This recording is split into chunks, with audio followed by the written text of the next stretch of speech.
Early morning. At the eastern edge of the sky, the dawn breaks, promising a sunny and warm day for the city's residents. But a young woman kneeling in the middle of a trashed room has no time to admire a beautiful sunrise. But the crying beauty shakes the air in vain. Whoever she addresses is lying deadly drunk in a puddle of vomit on the bed. This still life is surrounded by half-drunk bottles of cheap mumblings and cigarette butts extinguished by whatever they got. On her knees, a beautiful girl in a pink nightie continues to scream loudly, calling on her husband to beat her. He finally reacts to the noise. A huge amount of what has been drunk the day before asks to come out, and with disgusting sounds, the contents of the stomach try to leave the exhausted, half-dead body. Vomit in the windpipe blocks the flow of air into the lungs. The guy is suffocating, and, dying, he tosses and turns on the bed, trying to breathe at least a breath of air with his lungs cramped. Somewhere far away from the bedroom with the dying alcoholic, the gleaming skyscraper of an international corporation rises above the evening city. Inside the skyscraper there is a corporate party. Having gathered in a circle, young managers celebrate another victory of their company and raise their posts for a talented leader. But the glass drunk after a beautiful post did not benefit the hero either for his health or for good. He grabbed his throat, began to choke, and let the glass fall to the floor. The fallen glass shattered into fragments with a loud clink, and the hero fell after it.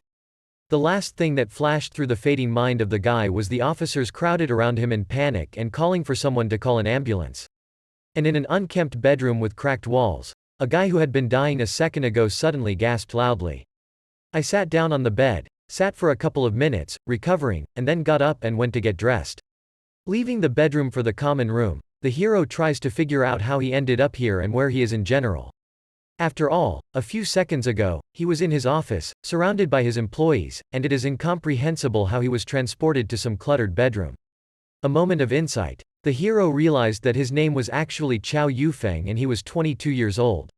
He's an orphan. His parents were recently killed in an industrial accident at the factory where they had been successfully working for 20 years. Not only that, Chou Yufeng has been married to a beautiful girl named Zhang Xiaodu for 2 years. And then the hero realizes that in some incredible way he has been transferred into the body of a complete stranger. Not only that, but it has also fallen into the past for decades. From digesting the information he had received and realizing what had actually happened to him, Chou Yufeng was distracted by the sounds of a young woman crying coming from the living room. After entering the room, Chou Yufeng saw a terrible sight.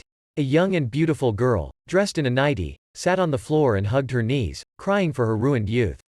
Seeing the wife of the guy into whose body the hero was transferred, the newly minted Chou Yufeng hesitantly greeted him.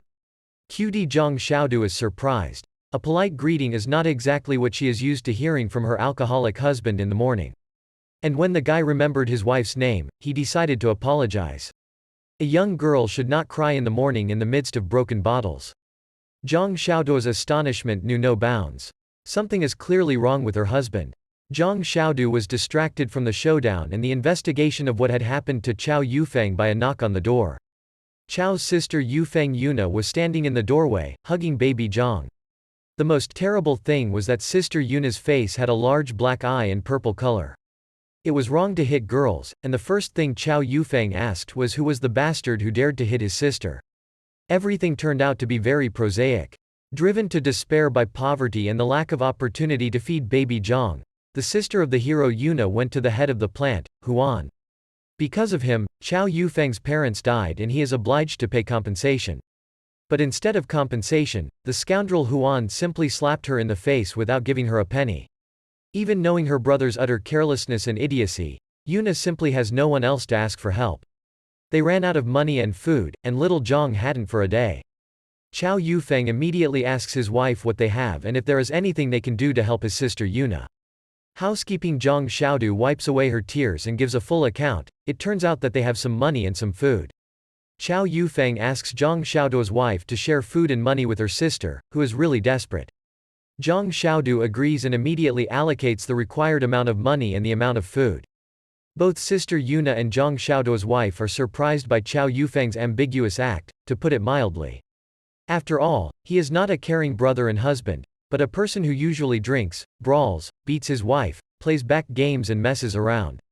Chou Yufeng does not pay attention to the surprise of the young ladies and goes for a walk. He's going to talk to Director Huan about compensation for the death of his parents and the fact that girls can't be beaten. Walking through the evening city, Chou Yufeng moves down a busy street towards the factory. Chou Yufeng stops in the stairwell and reflects on the information he has received. The death of his parents could not have been accidental. After all, they had worked in the factory for many years and knew perfectly well how to handle the equipment. However, instead of going into an open conflict, you can still try to get compensation from Director Huan for the death of his parents. And Chou Yufeng begins to implement the invented plan. There is an insistent knock on the door of Director Huan's office, which is guarded by 2 burly guards. The guards do not have time to ask who dared to knock on the headmaster's door so impudently. As Chou Yufeng immediately materializes behind their backs and to the factory manager with a request. Huan is surprised. He expected to see the screaming son of his dead workers. After all, it was with demands and cries that his sister came in the afternoon. Instead, Chou Yufeng bows low, admits Director Huan's righteousness, and humiliatingly asks for compensation. This option completely suits the director. Huan decides to pay once and pay off Chou Yufeng. After all, the cat knows whose meat it ate. To arrange an investigation of what happened with an official investigation threatens Huan with serious consequences. Huan is encouraged to make the right decision by Chou Yufeng. After all, from a polite request to a loud scandal is one small step. And the guy demonstrates his determination to make an epic scandal when he refuses. And he's not a weak girl, it will be harder to punch him in the face. In the end, Director Huan agrees, and the bidding for the amount of compensation begins. Chou Yufeng allocates the required sum of 500 yuan. The director naively hopes that the issue has been settled once and for all. Not at all. The happy hero goes home.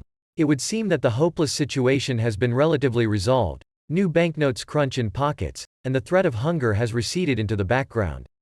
You can think about what to do next. Chou Yufeng's gaze catches the eye of a candy delivery man on his way home late at night. It may be a trifle, but at least it will please the beloved Zhang Xiado. Zhang Xiado waits for Chou Yufeng at home and listens to the footsteps outside the door. When will her faithful deign to return home and how drunk he will be? It turns out that today is not an easy day. It's Zhang Xiaodo's birthday today, and the little sweets that Chou Yufeng managed to buy on the way are all her gifts. But the girl is happy even with such a trifle. Until now, Chou Yufeng's husband hadn't spoiled her much with gifts and affection. But they say that it is not a gift that is precious, but attention. So a small gift in the form of candies is gratefully accepted. After thanking Chou Yufeng and finishing his evening chores, Zhang Xiado invites the hero to the marital bedroom to thank him for his good attitude and birthday greetings. And there is a hitch in the bedroom. Despite the fact that the gorgeous girl gently snuggles up to Chou Yufeng, he cannot afford to take advantage of her desire. After all, she was not married to him, but to a completely different person. Conscience prevails over base desires, and Chou Yufeng falls asleep. Without touching Zhang Xiado, who did not understand anything and was offended by such coldness. In the early morning, when the sun has just painted the eastern edge of the sky, a rooster crows loudly when he has climbed onto the roof. By letting everyone around you know that a new day has arrived, it's time to wake up and get down to your daily routine. Chou Yufeng doesn't like waking up at such an early hour. And, awakened by the rooster, he sends all sorts of curses and wishes to go to the soup as soon as possible on his head. When Zhang Xiado wakes up and walks into the kitchen, there's a huge surprise waiting for her. In the form of a freshly prepared breakfast of delicious and aromatic noodles. And a pot of fragrant tea, Chou Yufeng decided to make up for the fact that Zhang Xiaodo's birthday was brought alone and without gifts. So having a freshly prepared breakfast early in the morning was a little apology. The girl's breakfast will be luxurious, wheat noodles, decorated with herbs and covered with a fried egg. Chou Yufeng had never seen such culinary talents before. Zhang Xiado wondered how Chou Yufeng got the fresh eggs at such an early hour. Zhang Xiado then notices a thick stack of bills lying on the nightstand in the room. A logical question for Chou Yufeng is, where did they get such a huge amount of money in their house? What odds did her husband go to for money? And when will the police start breaking down the door of their house in search of the criminal? Chou Yufeng calms down the beautiful Zhang Xiado. In fact, there is no crime. The money is received absolutely legally and the cutie does not have to worry that her husband will be thrown into prison. And that Chou Yufeng wasn't going to stop after receiving a sum of money from Wan. He is sure that the director of the factory is to blame for the death of his parents. And he's not going to just leave it like that, having received a small handout. Strange speeches from the mouth of a man who was lying in a puddle of vomit on a better day ago, having previously drunk himself half to death and beaten his wife. Chou Yufeng manages to get rid of the unpleasant questions. He simply diverts the girl's attention to the delicious breakfast and how to divide the money received from Wan. After finishing breakfast and saying goodbye to his wife, Chou Yufeng goes for a walk around the city. Right at the entrance to the house, the guy meets a neighbor who accuses him of stealing eggs. Upon learning that Chou Yufeng simply borrowed the missing eggs, the aunt lashes out at him. But after being generously paid for the borrowed eggs, he changes his anger to mercy. Auntie is happy with the money she has received and invites her to come again. A little further, Chou Yufeng meets his friend and drinking buddy, Nike Lu. A red-haired slacker in the same alcoholic t-shirt. A friend tells Chou Yufeng that a game of cards with Rich Chengguida is scheduled tonight.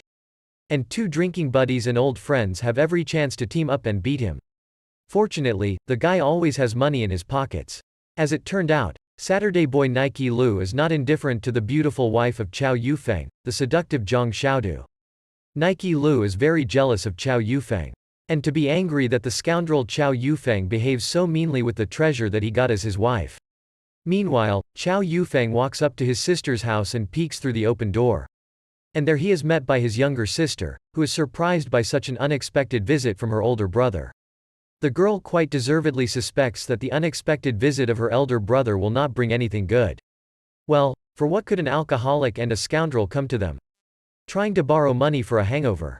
The girl's fears are not justified. Seeing that she is engaged in cooking, Chou Yufeng immediately offers his help. And, ignoring the shocked expression on his sister's face, he begins to skillfully knead the dough.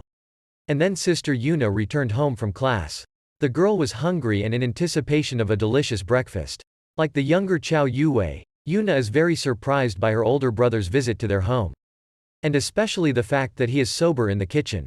Chou Yufeng tells his sisters that he is busy making noodles, and they can talk after dinner.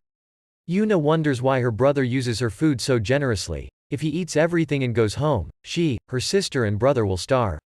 Chou Yufeng replies that there is nothing to save, because from now on, they will have a lot of money and food. And his wife, his sister, who knows him well, is absolutely justified in attacking him for such unfounded words. The discussion ends when Chou Yufeng pulls a bundle out of his pocket and hands it to his sister. And over a delicious and hearty meal, which the family has not had for so long, Chou Yufeng begins to tell. It turns out that yesterday he went to the director of the factory, Huang, and beat him out of compensation for the death of his parents. But he reassures the sisters that the compensation received does not mean that the director of the factory will escape responsibility. Chou Yufeng is determined to prove her parents' innocence and the fact that their deaths caused savings on serviceable equipment. And the scoundrel Huang will definitely pay for what he has done. After the dinner, Chou Yufeng leaves the shocked girls who are very surprised by their own brother's change. The guy is satisfied with the job done and goes for a walk. After all, his relatives will no longer starve. This is very good. While walking around the city, Chou Yufeng notices an ice cream seller and decides to treat himself. As of today, no more alcohol. But Chou Yufeng does not manage to eat ice cream calmly. A group of his acquaintances notices him and greets him. Chou Yufeng politely greets his acquaintances, including a beautiful girl in a red skirt. And in response, he receives a stream of accusations from an impudent hooligan that he has no right to communicate with the beauty. Chou Yufeng tries to resolve the situation peacefully. He doesn't want to get into a fight in the middle of the city. And the last white shirt stops you from adventures. So Chou Yufeng explains to the impudent Xiao Shan, Shen Zuren, whom he just greeted so sweetly, is his wife's best friend. And Shen Zuren resolves the conflict by explaining to Xiao Shan that they are just classmates. Well, Chou Yufeng has enough of the rich jerk who made a scandal right in the middle of the street. Another pleasant and unexpected encounter. Chou Yufeng accidentally bumps into his own wife. Zhang Xiaodo bought a watermelon and proudly carried it home. Zhang Xiaodo is afraid that Chou Yufeng will scold her for spending it unnecessarily. And she begins to justify herself by saying that she has not eaten ice cream for a long time and really wanted to try watermelon. But instead of accusations and a scandal, which she was prepared for spending family money on sweets. Cutie Zhang Xiaodo gets a pat on the head and a completely unexpected compliment. The girl was even more surprised when Chou Yufeng took her watermelon and carried it along with his purchases. He had never been seen in such a gentlemanly manner before. The happy couple headed home. From the outside, an exemplary family of young and friendly guys. Delighted by such a warm relationship, Zhang Xiaodo rushes home on the wings of the wind beside her heavily laden husband. When Chou Yufeng went to the house of his friend Nike Lu in the evening to go to the agreed card game, he was surprised to find that he was not the only one to have an enchanting scandal. Nike Lu's family is clearly displeased with him, sending loud shouts and curses after him. Finally, Nike Lu came out and happily walked over to Chou Yufeng. Moving a little away from the house, Nike Lu shared his sorrows with his friend. It turned out that in the morning he lost some money from the family budget. And this did not please his wife at all. Not only was he left without a job, lost all his money, but also got into his wife's purse. Like, a stupid woman doesn't understand that in order to win, sometimes you have to lose. In the meantime, Chou Yufeng's comrade is not discouraged and sincerely hopes to recoup tonight. When he returns home with the winnings, his grumpy wife will surely forgive him. The prudent Nike Lu hid the money he was going to play with tonight under the lining of his shoe. Finally, a couple of players reach the agreed spot and meet a third player, a guy with a fat wallet. And a couple of old friends have high hopes for the contents of their wallets. The trio goes to the agreed place, sits down at the table, lays out the cards and starts playing. Nike Lu begins to explain the rules. It turns out that this game is very familiar to Chou Yufeng. By a different name and with slightly different rules, but familiar. A tense game begins. At night, the rich guy Chang Gita shouted with joy. He got lucky again and won another round.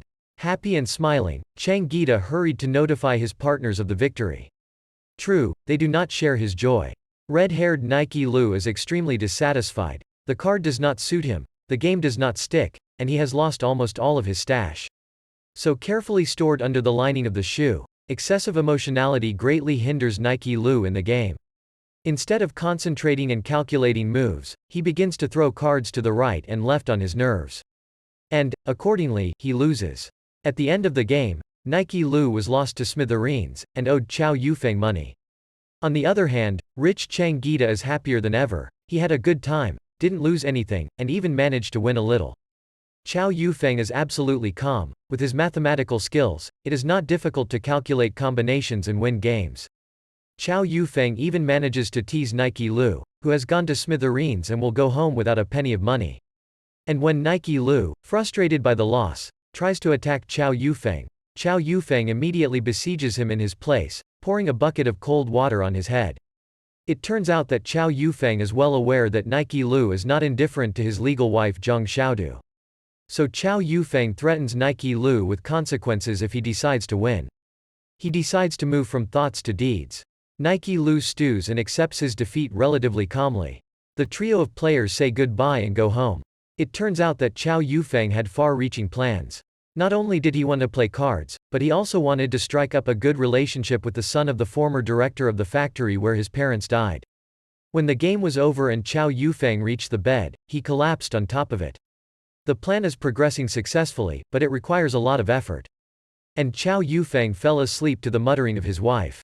Zhang Xiaodu is unhappy that Chou Yufeng went to play cards with his drinking buddy again instead of spending the evening with her. And he came back, as usual, dead drunk and with empty pockets. The next morning, Chou Yufeng wakes up, cleans himself up, and goes to a nearby cafe for tea. And in the cafe, he unobtrusively asks how the eldest son of the Lu family is doing there. Chou Yufeng is very surprised to learn that the comrade he is interested in just quit one day. Left without a job and without a source of income. It is not for nothing that Chou Yufeng wants to spend the rest of his life with his wife. And while enjoying his fragrant morning tea, Chou Yufeng contemplates his future. On the one hand, the time he found himself in was a time of opportunity. And with his knowledge and experience, he will be able to become a millionaire without any problem. On the other hand, he wants to go back to the time from which he fell into the past. After all, everything is well known and familiar to him there. Especially Chou Yufeng feels sorry for the many years of work he has spent to build his career. So it's decided, the 80s are great, but it's not the end of the world. Once Chou Yufeng completes his mission, he goes back to the 2000s. Chou Yufeng was interrupted from his thoughts by the sound of a motorcycle engine coming from the street. Dad gave Chen Guode a luxury motorcycle for his birthday, on which he proudly cuts through the streets of the city. Well, it's time to move on to the next point of the plan. Seeing Chen Guode on a motorcycle, Chou Yufeng comes out of the tea house to greet him. Chou Yufeng calls out to yesterday's card partner. Chen Guada is glad to see Chou Yufeng. Apparently, they really liked yesterday's game, even though Chou Yufeng gave in. Chou Yufeng invites Nike Lu to continue the conversation at the table of a posh restaurant. He's glad to meet such a tough guy and will be happy to treat him to lunch. Despite the fact that the food in the restaurant is delicious, the prices there are high. But Chou Yufeng can afford to treat his new friend to a sumptuous lunch. Nike Lu is not a fool to dine for free at a good restaurant. And he liked Chou Yufeng with his judgment and intelligence. However, the prices of the dishes correspond to their quality, and an ordinary worker would have to work for more than 1 week to pay for a meal for two in this restaurant. However, Chou Yufeng reassures his new friend Chen Guode. He is doing well with money and can treat his new comrade. At this time, two more of Chou Yufeng's old acquaintances, whom he does not want to see, enter the restaurant. When they see Chou Yufeng sitting at the table, they lash out at him with accusations. Where does a hungry man, an alcoholic and a brawler get the money to go to a chic restaurant? For sure, he got into another crime. More than that. Moreover, Huang's son, whom Chou Yufeng met in the restaurant, does not like the fact that while Chou Yufeng spends money in restaurants, his wife sits hungry at home. Chen Guode has to intervene to stop the opponents from quarreling and fighting. After such an unpleasant incident, Chen Guode wonders why Huang's son has such hatred for Chou Yufeng. To which Chou Yufeng replies that he and Huang's son were once classmates, and their relationship has been strained for a very long time. In addition, Chen Guode notes that yesterday he perfectly noticed how Chou Yufeng gave in. And he wants to ask why Chou Yufeng did this and what today's dinner is for. Before revealing the cards, Chou Yufeng asks about Chen Guode's relationship with Huang. This is very important for further cooperation. And the answer depends on whether or not the corresponding proposal will be made. Pleased that he has an attentive listener on whom he can pour out all the accumulated negativity, and inflamed by the wine he has drunk, Chen Guode begins to tell. It turns out that it was Chen Guode who was supposed to be the next director of the factory after his father. But Huang's intrigue is not the same as Chen Guode's. And meanness prevented this from happening. Chou Yufeng calms Chen Guode down and pours him more wine. After all, a lot depends on this conversation, and Chou Yufeng has big plans for this guy. Chen Guode, meanwhile, begins to dream. After he did not become the director of the factory, he had to drag out a miserable existence. And today's life is not at all what he dreamed of.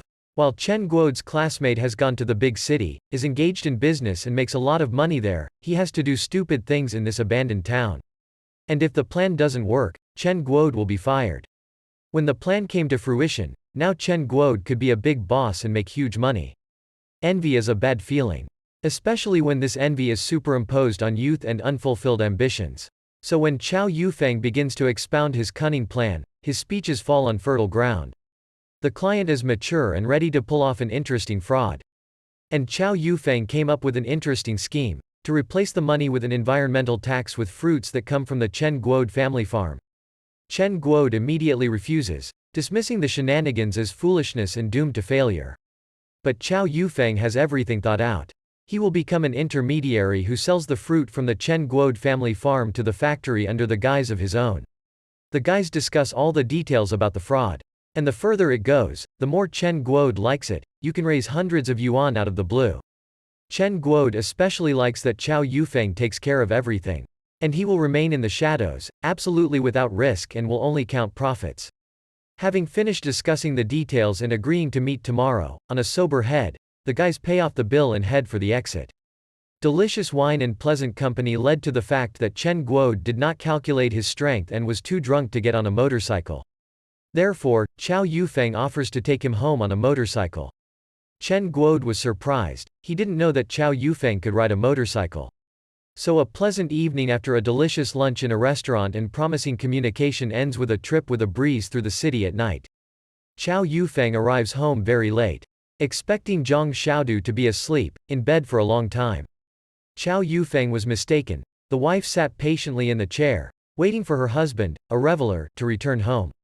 Chou Yufeng is surprised. This is quite in line with Zhang Xiaodu's usual behavior.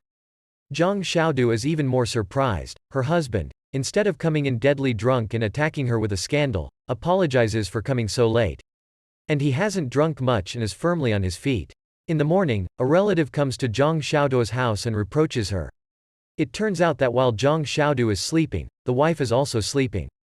Zhang Xiaodu is sitting at home and looking out for her husband to be walking around. Her aunt is in the hospital. Zhang Xiaodu hadn't even bothered to visit her. In response to Yang's righteous reproaches, Xiaodu justifies himself by saying that Chou Yufeng has reformed and will never return to his former life. And the relative replies that these are all naive hopes. And if Chou Yufeng has shown himself to be a bad person, then it is unlikely that he will ever improve and become a good husband. You can only roll downhill on the incline, noticing tears on his beloved's face, and his wife sits hard to put all of his worries, emotions and hopes into words. Throwing herself on Chou Yufeng's chest, the girl hints in no uncertain terms that she wants to thank him for his good attitude. And he offers Chou Yufeng to do whatever he wants with her. It is very difficult for Chou Yufeng to make the right choice. Zhang Xiaodu is truly beautiful, and he would love to somersault with her in bed. On the other hand, the guy realizes that the girl was married to another man. And in fact, he is taking someone else's place. So after much hesitation, Chou Yufeng goes to spend the night on the sofa in the living room. Justifying himself to his wife by saying that he was very tired, somehow unwell and he drank a lot. To calm the raging blood, Chou Yufeng goes to the bathroom and sticks his head under a stream of cold water. He really wants a girl, especially considering how passionately she offers herself. At the same time, he has a mission and is going to go back to his own time. Morning came. The nasty rooster crows disgustingly on the roof of the barn again. Chou Yufeng politely says goodbye to his wife and runs off to go about his business again. Without telling Zhang Xiaodu a word about what he was actually doing. Zhang Xiaodu, after bringing a sleepless woman to a cold bed, still makes a difficult decision. She endured for a long time, hesitated for a long time, but the way Chou Yufeng pushed her away last night was the last straw. The girl's patience was broken. So Zhang Xiaodu goes to the nearest phone and calls his parents. She has made a difficult decision and needs help. Zhang Xiaodu asks his father and mother to come to her as soon as possible. To which they reply that they will rush as fast as possible. At the same time, Chou Yufeng came to the fruit farm of comrade Chen Guada, with whom he had agreed on the plans last night. In the morning, Chen Guada had shared the plan with his father, who had fully supported him. The guys discuss the last details. However, Chen Guada is still tormented by doubts, and he is willing to pay Chou Yufeng as much as 100 yuan for taking the risk. Chou Yufeng is absolutely calm. After the contracts and shenanigans he's pulled off in the future, today's shenanigans seem to him like a preschooler's game in a children's sandbox. After talking to Chen Guada at the farm, Chou Yufeng returns home. And there an unexpected and not very pleasant surprise awaits him. Zhang Xiaodu's belongings are neatly packed in bags, and Chou Yufeng's beloved mother-in-law Zhang Xing and equally beloved father-in-law Zhang Yongguang are waiting for her near the entrance. Chou Yufeng doesn't understand what's going on. On the one hand, he is glad to see his wife's parents, and on the other hand, the unexpected visit is alarming. The expression on Zhang Yongguang's face didn't bode well for Chou Yufeng. Chou Yufeng plays the card of a hospitable host and a kind husband to the last, pretending that he does not understand what his parents came for.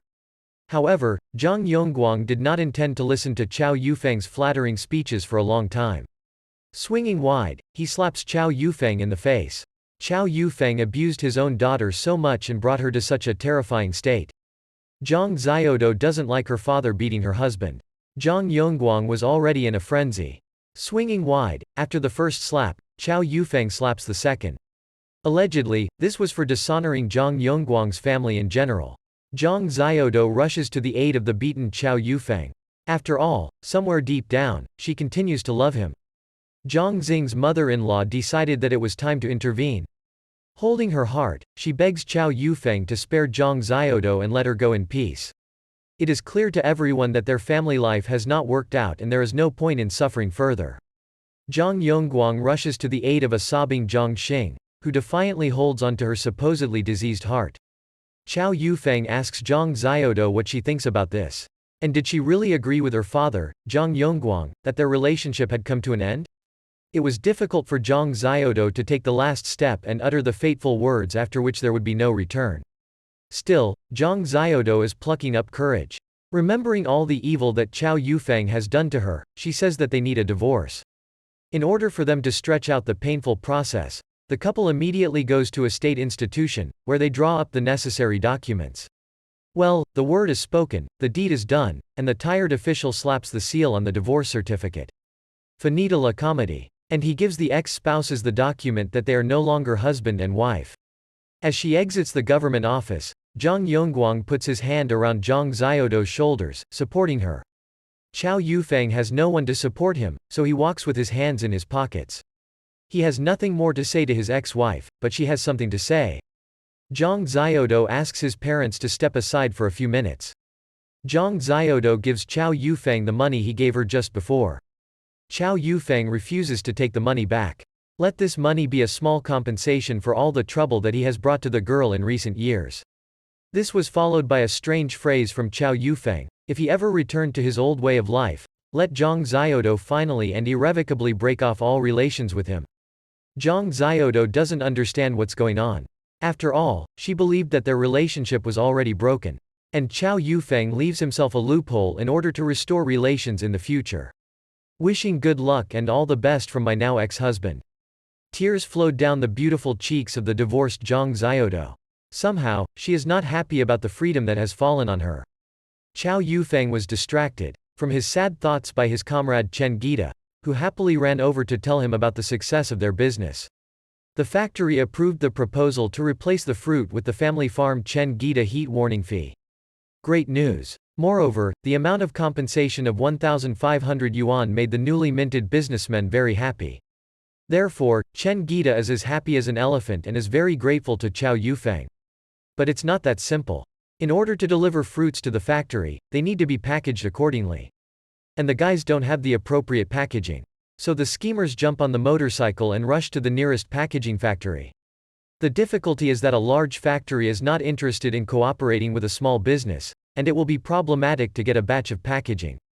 However, Chou Yufeng is confident in his talents as a negotiator and reassures his business partner, Chen Gita.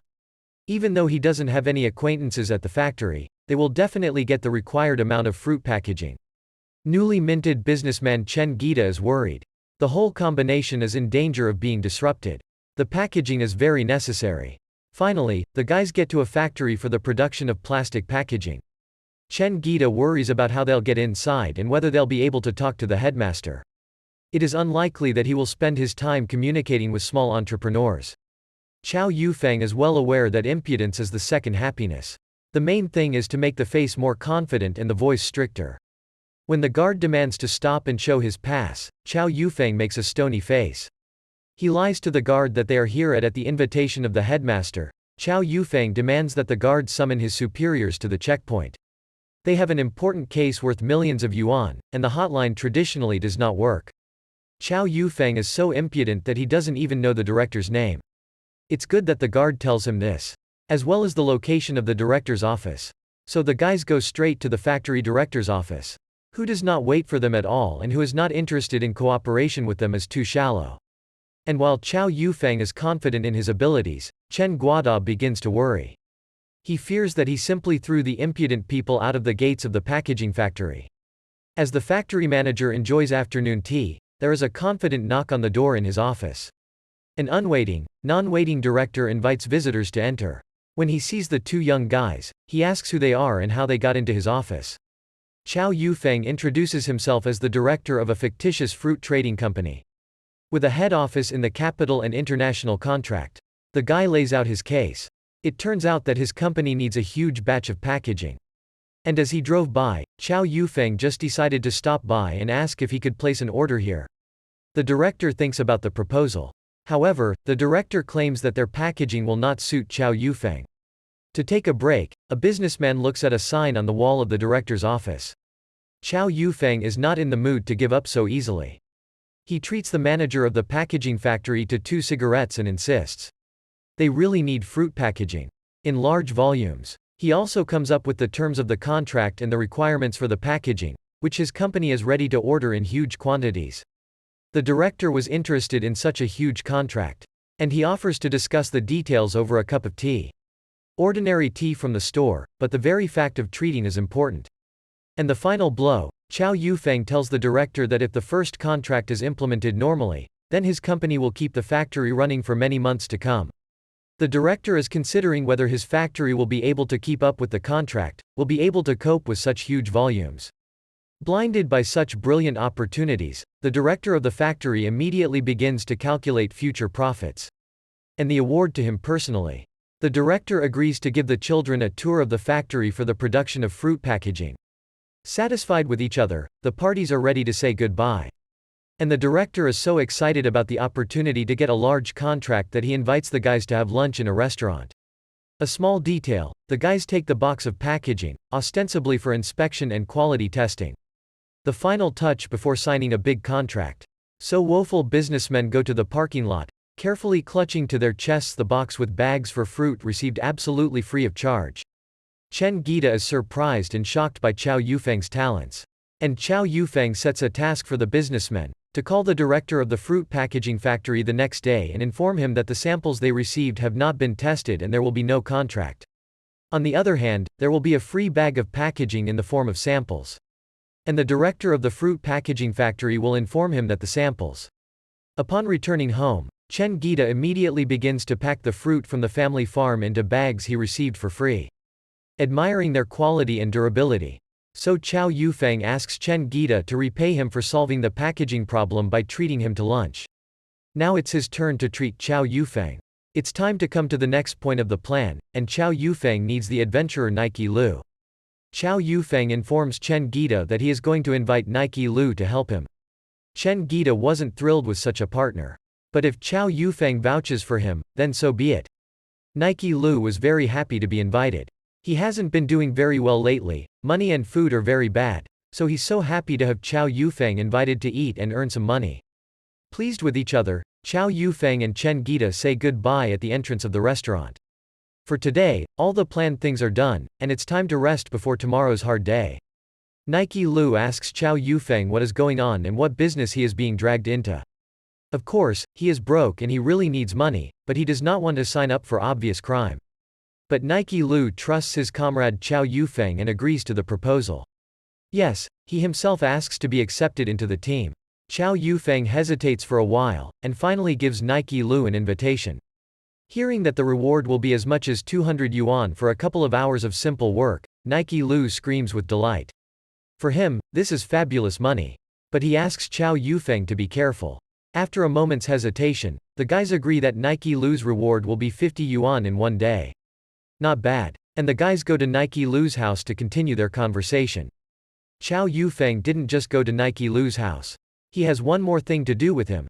It turns out that Nike Lu is a locksmith and knows how to pick locks. And it was for picking the wrong lock that he was kicked out of work. At least it didn't come to the police.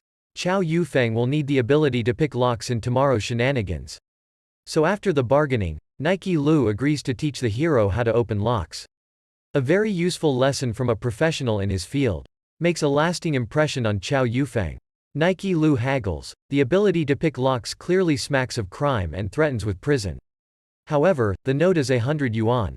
Nike Lu's conscience is lulled to sleep and he immediately begins to teach Chou Yufeng the secrets of lock picking. The next morning, the company gathers at the entrance of the steel plant. Seeing Chang Guada arrive on a motorcycle, Chou Yufeng waves at him.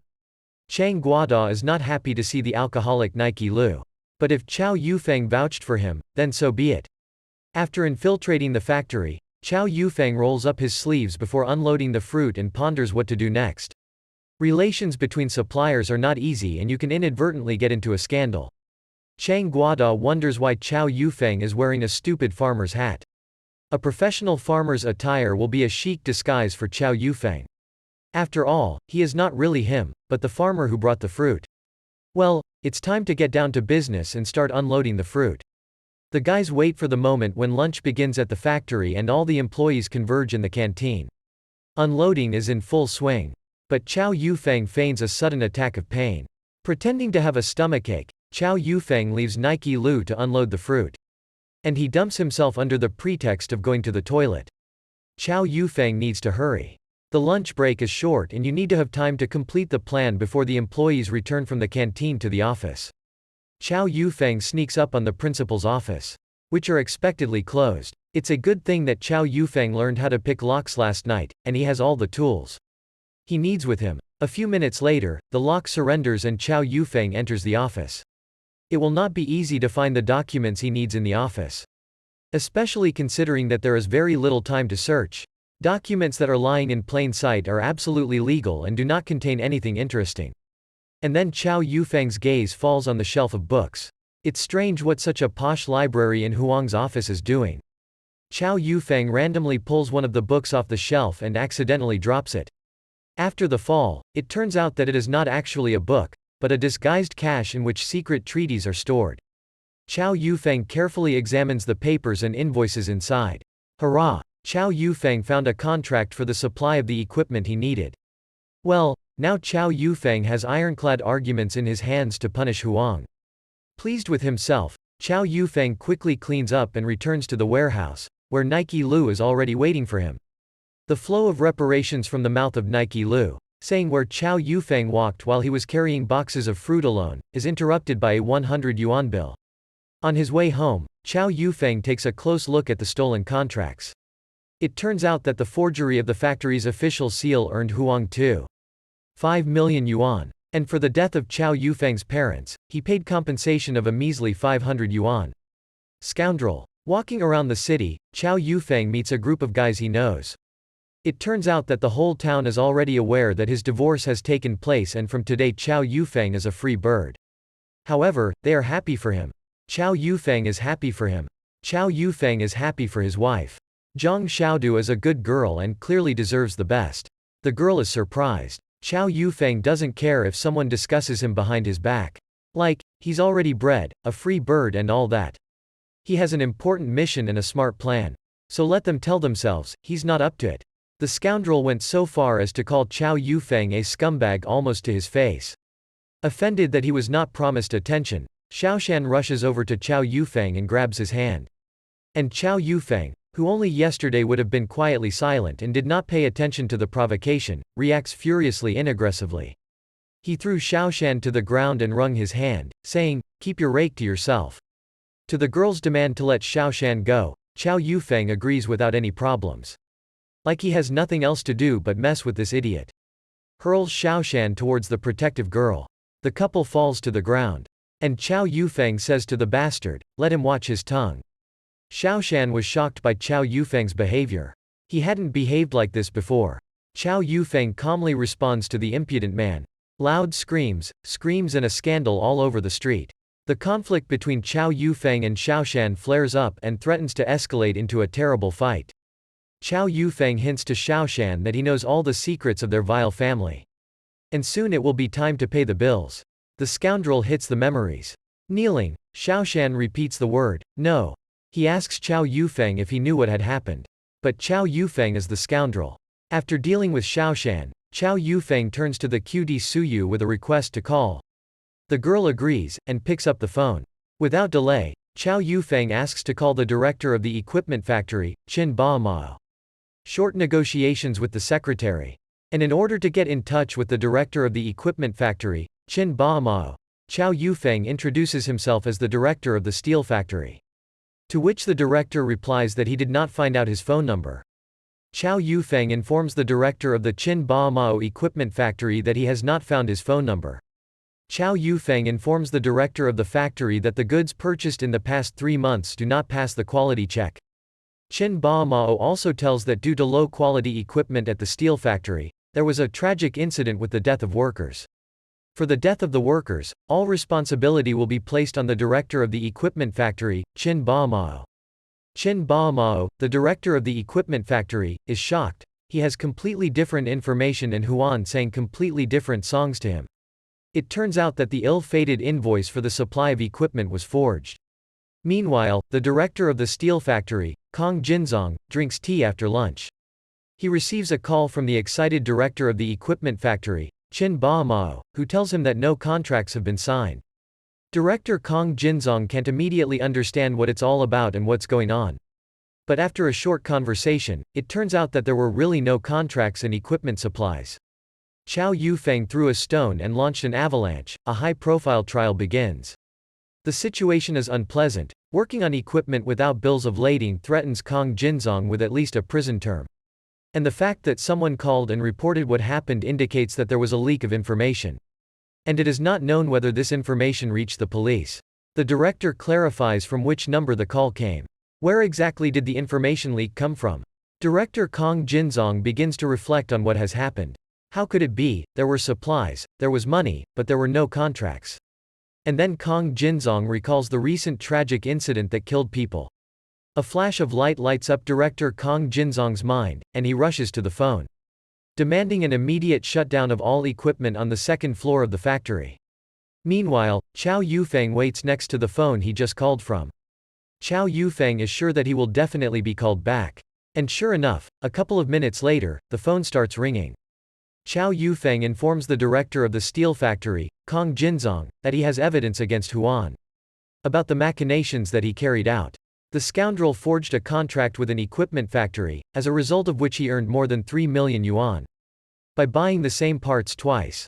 Kong Jinzong is shocked by this information and asks Chou Yufeng to come to him to see for yourself that there is evidence. Chou Yufeng advises factory manager Kong Jinzong to contact the police first. In this way, he will be able to avoid the status of an accomplice. So Chou Yufeng is doing a big favor to factory manager Kong Jinzong. It remains to be seen where the police investigation would have led and whether Kong Jinzong would have been made guilty of what his subordinate Wan had done. Casually eavesdropping, Su Yu is very surprised. Yesterday's alcoholic confidently calls the directors and discusses with them such important things regarding equipment bills and millions of yuan. Meanwhile, Kong Jinzong runs out to the entrance and asks his employee to borrow a car. Every minute counts. Some time later, Kong Jinzong arrives at the address given to him by Chou Yufeng. Kong Jinzong recognizes Chou Yufeng as the man whose parents died in a factory accident. Chou Yufeng provides the directors of Kong Jinzong with extracted contracts and forged invoices. Kong Jinzong has the opportunity to make sure that everything is very, very serious. Yes, Kong Jinzong has something to thank Chou Yufeng for. At the very least, he got him out of jail or worse. Director Kong Jinzong was especially surprised that Chou Yufeng was going to punish Wan at the hands of the headmaster, while he himself remained in the shadows. And then the policemen who had been called arrived in time. Traditionally, the police begin to ask questions. What is going on here, who called whom, and what crime is in question? And the police were called by Chou Yufeng on behalf of Director Kong Jinzong to relieve him of responsibility and get him out of suspicion. Director Kong Jinzong tells the police what is going on. About contracts, fraud and the death of 2 people on faulty equipment. Director Kong Jinzong is ready to hand over Wan and his guts just to stay free. Kong Jinzong is very grateful to Chou Yufeng for what he did and for freeing him from prison. Or even a firing squad for embezzlement of 3 million. The police officer is impressed by the evidence and is ready to start investigating. The only thing the officer wants to know is whether Wan is aware that his schemes have been exposed. And whether he's going to flee the city. Not only that, Chou Yufeng kindly tells the police where to look for the criminal Wan. In the end, Director Kong Jinzong leaves with the police. And Chou Yufeng, who has made a tough porridge, goes about his business. Meanwhile, Wan is making tea in his office. The criminal's gaze falls on a shelf of books, which are not actually books. The criminal is looking for books, but hiding places for secret documents.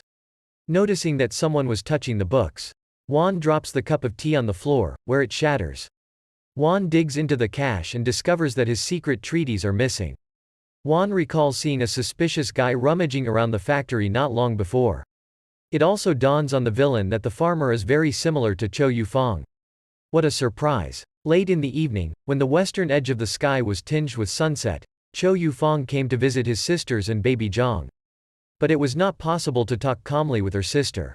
Her classmates were sitting at home, who were preparing for the exam. Sister Yun wonders why Chou Yufeng came to them unexpectedly. To which he replies that he was just passing by and decided to look in. Chou Yufeng asks his sister how much time is left before her exams. And he asks his classmates to go for a walk. He needs to talk to his sister. So, having finished classes for today, the classmates say goodbye to Yuna. On the way home, Yuna's classmates discuss Chou Yufeng's unexpected visit to her sister.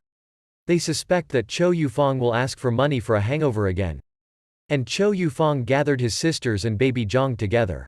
And he tells them that their dead parents have been avenged and that he has dealt with Huan. The sisters are a little shocked by this news. Because for now, Chou Yufeng is talking about how Huan is finished. He himself fell on their doorstep. Chou Yufeng is not confused and invites Huan to come in. Furiously, Huan accuses Chou Yufeng of stealing secret documents from his office. Screaming loudly, Huan rushes home. Chou Yufeng is not confused and invites Huan to come in. But Chou Yufeng doesn't like the fact that the bastard broke into his relative's house, yelling and waving his fists. So he catches Huan, wrings his arm, and throws him to the floor. Let him lie down and think about his behavior. Immediately, Chou Yufeng begins to find out what exactly Huan wants from him and what contracts he demands back. Huan continues to demand that the documents be returned. After all, if they fall into the wrong hands, then the scammer will be imprisoned. Only today, the power is already on the side of Chou Yufeng, and Huan is the supplicant. In order to prevent the criminal from yelling, scaring away the neighbors, and quickly begin to think rationally, Chou Yufeng throws him with all his strength to the floor and kicks him on the back. The idiot still doesn't understand what he's gotten himself into. Grabbing a bottle from the table, Chou Yufeng immediately smashes it on the edge of the table. Shocked sisters watch such a mess in their home. And Chou Yufeng put the broken neck of the bottle to Huan's throat, looked him straight in the face, and asked if the bastard had finally figured out what he had gotten himself into, and who he had messed with. It's time for the bastard to realize that his power is over, and tonight it will be Huan who will be on his knees begging for forgiveness. The dead parents call on the hero for revenge. And, swinging with all his might, he punches Huan in the face. That's what the scoundrel needs. His poor parents paid with their lives for his greed, but Chou Yufeng had warned Huan not to be rude. Because no matter how much the rope is twisted, there will definitely be an end, but the fool confused the edges and became too self-confident. It quickly dawned on the scoundrel that he was now a supplicant. On his knees, Huan asks Chou Yufeng how he can return the documents. To which Chou Yufeng replies that the punch he received in the face was only a snack. And now it's time to move on to the main course. The sisters, who are observing what is happening, decide to intervene. But while one is about to say something to Huan, the other grabs her by the hand, let him be silent and sit quietly. Huan tries to justify himself to the last. Like, he's not to blame for the death of his parents, because he's worked with them for many years and he's genuinely sorry that it happened. In fact, he is sorry that his machinations have been revealed. Chou Yufeng pretends to believe Huan. Huan was overjoyed. On the black horizon of despair, there was a faint hope that everything would be all right. Reassured, Huan again begins to demand the stolen contract from Chou Yufeng. Allegedly, state interests are involved here and it will not turn out to be good for him. And, as a matter of fact, Chou Yufeng is guilty of burglary of important documents from a closed office. Chou Yufeng's acting skills are not lacking, and he tells Huan that he is ready to return the stolen contract. So he leaves the sisters with a trashed room with shrapnel lying on the floor. He puts his arm around Huan's shoulders, like they're best friends, and the pair go outside. And the shocked sisters stand and watch their brother's sudden change of mood. They still have to put the room in order and sweep the glass shards. Turning around, Chou Yufeng winks at his sisters, saying, "Don't worry. Everything is under control and everything will be fine." Huan and Chou Yufeng are walking through the evening city. The scoundrel asks where they are going and how Chou Yufeng is going to return the stolen documents to him. Chou Yufeng replies that the documents cost money and he knows perfectly well how much Hong has made on this scam. So the documents will not be returned to him for free. Huan tries to excuse himself, as if he has no money. Such a blatant lie causes Chou Yufeng to have fits of anger and envy. Chou Yufeng says that the documents cost money and he knows perfectly well that as a result of the scam, Huan earned 2.5 million yuan and hid it somewhere. Therefore, if a scoundrel wants to get the documents back, then let him share. So stop pretending to be a poor sheep. Chou Yufeng reassures Huan that he has everything under control and everything will be fine. And 2.5 million are needed to buy good equipment. Then everything will go back to normal and no one will know anything. Huan doesn't like the option of parting with the stolen millions, but the risk of going to jail is much more terrifying. So, with a squeaking heart, Huan agrees. After the walk, the couple finds themselves in the cemetery. Picking up a shovel, Huan is determined to dig up his parents' grave. He couldn't find a better place to keep the stolen money. After digging up a cache of 100,000 yuan, Huan begs Chou Yufeng to fulfill the terms of the contract. And he shows a bag full of money. As the bag of money changes hands, Chou Yufeng invites Huan to walk with them. Nothing is finished yet. After the cemetery, the conspirators go to a nearby clothing store, where Chou Yufeng forces Huan to buy a set of clean clothes and change clothes. The fact is that Huan got dirty in the ground while digging up the grave of his parents. And a dirty suit can arouse unnecessary suspicions among passers-by. After changing into clean clothes, Huan asks Chou Yufeng where the documents are. To which Chou Yufeng replies that the contract that caused so much fuss is lying under a red brick in the garbage dump outside Huan's house. The scoundrel runs home with all his might to quickly return the contract to its place. Sweating and panting, Huan runs up to the house to get to the coveted brick and the contract for them as quickly as possible. But Huan doesn't make it to the trash. Director Kong Jin Jong is waiting for him outside the house. Huan asks what the headmaster is doing here. And the director is very happy to see the bastard who almost escaped. After all, the director did not come alone, but in the company of a police squad. Surprised, Huan tries to escape. But it wasn't to be. The police know their job well, and in a couple of seconds the criminal is in handcuffs. A loud shout from the police chief breaks his last resistance. For Chou Yufeng, it was a moment of triumph. The disappointment and anger on Huan's face was what he wanted to see. That's what the scoundrel needs. He got what he deserved, and he will repay what he did. It is clear why it was necessary to change into a clean suit and wash hands. Thus, Chou Yufeng wanted to prove his innocence and that he had nothing to do with Huan. It's hard for a scoundrel who has always deceived others to realize that he's been fooled like a lousy kitten. A loud cry of despair sounded over the city, but, as they say, it is too late to drink buryomi when the liver has fallen off. Proud of himself, Chou Yufeng went about his business. And behind his back, the police are going to load the unconscious Huan into a police car and take him to the police station. His mission is over. Chou Yufeng dealt with Huan, provided his sisters and little brother with money, and avenged his parents. So now you can go back to your own time. To tomorrow, the whole town will know that Huan has been caught red-handed. The reputations of him, his family, and his son will be ruined forever. But in addition to the good news, Chou Yufeng brought something else to the sisters. Chou Yufeng asks the sisters to refrain from screaming and keep their emotions to themselves. The guy opens the bag and demonstratively dumps a lot of wads of money on the table. Chou Yufeng might not have warned the sisters to keep quiet. Still, the girls couldn't keep their mouths shut and deafened the house with screams of admiration, to which Chou Yufeng asks the sisters to keep quiet, because it's all a big secret. The sisters wonder where Chou Yufeng got such a huge amount of money. To which Chou Yufeng replies that this is the money for which the parents sacrificed themselves, and it is compensation for their death. And then he tells in detail how the money and documents were obtained, and how the scoundrel Huan was punished. So Chou Yufeng leaves all 100,000 yuan to his sister and asks her to be sensible, not to flutter her tongue and not to spend money left and right. And one last request. If Chou Yufeng changes and goes back to his old way of life, he begs his sister not to give him a penny of money. So, pleased with herself and having fulfilled her mission, Chou Yufeng says goodbye to her sisters and goes home. Already at the entrance, his sister calls out to him. Yuna invites Chou Yufeng to stay for dinner. But Chou Yufeng refuses. He still has a lot to do today. And he is very glad that his family will never need money and food again. Chou Yufeng's last request to his sister Yuna is whether she can forgive him and call him brother, but Chou Yufeng had done too much harm to his sister for her to forgive him so easily. Unforgiven, Chou Yufeng wishes the sisters well and leaves. Well, this point of the plan is completed, the mission is completed, and it's time to think about where to go next.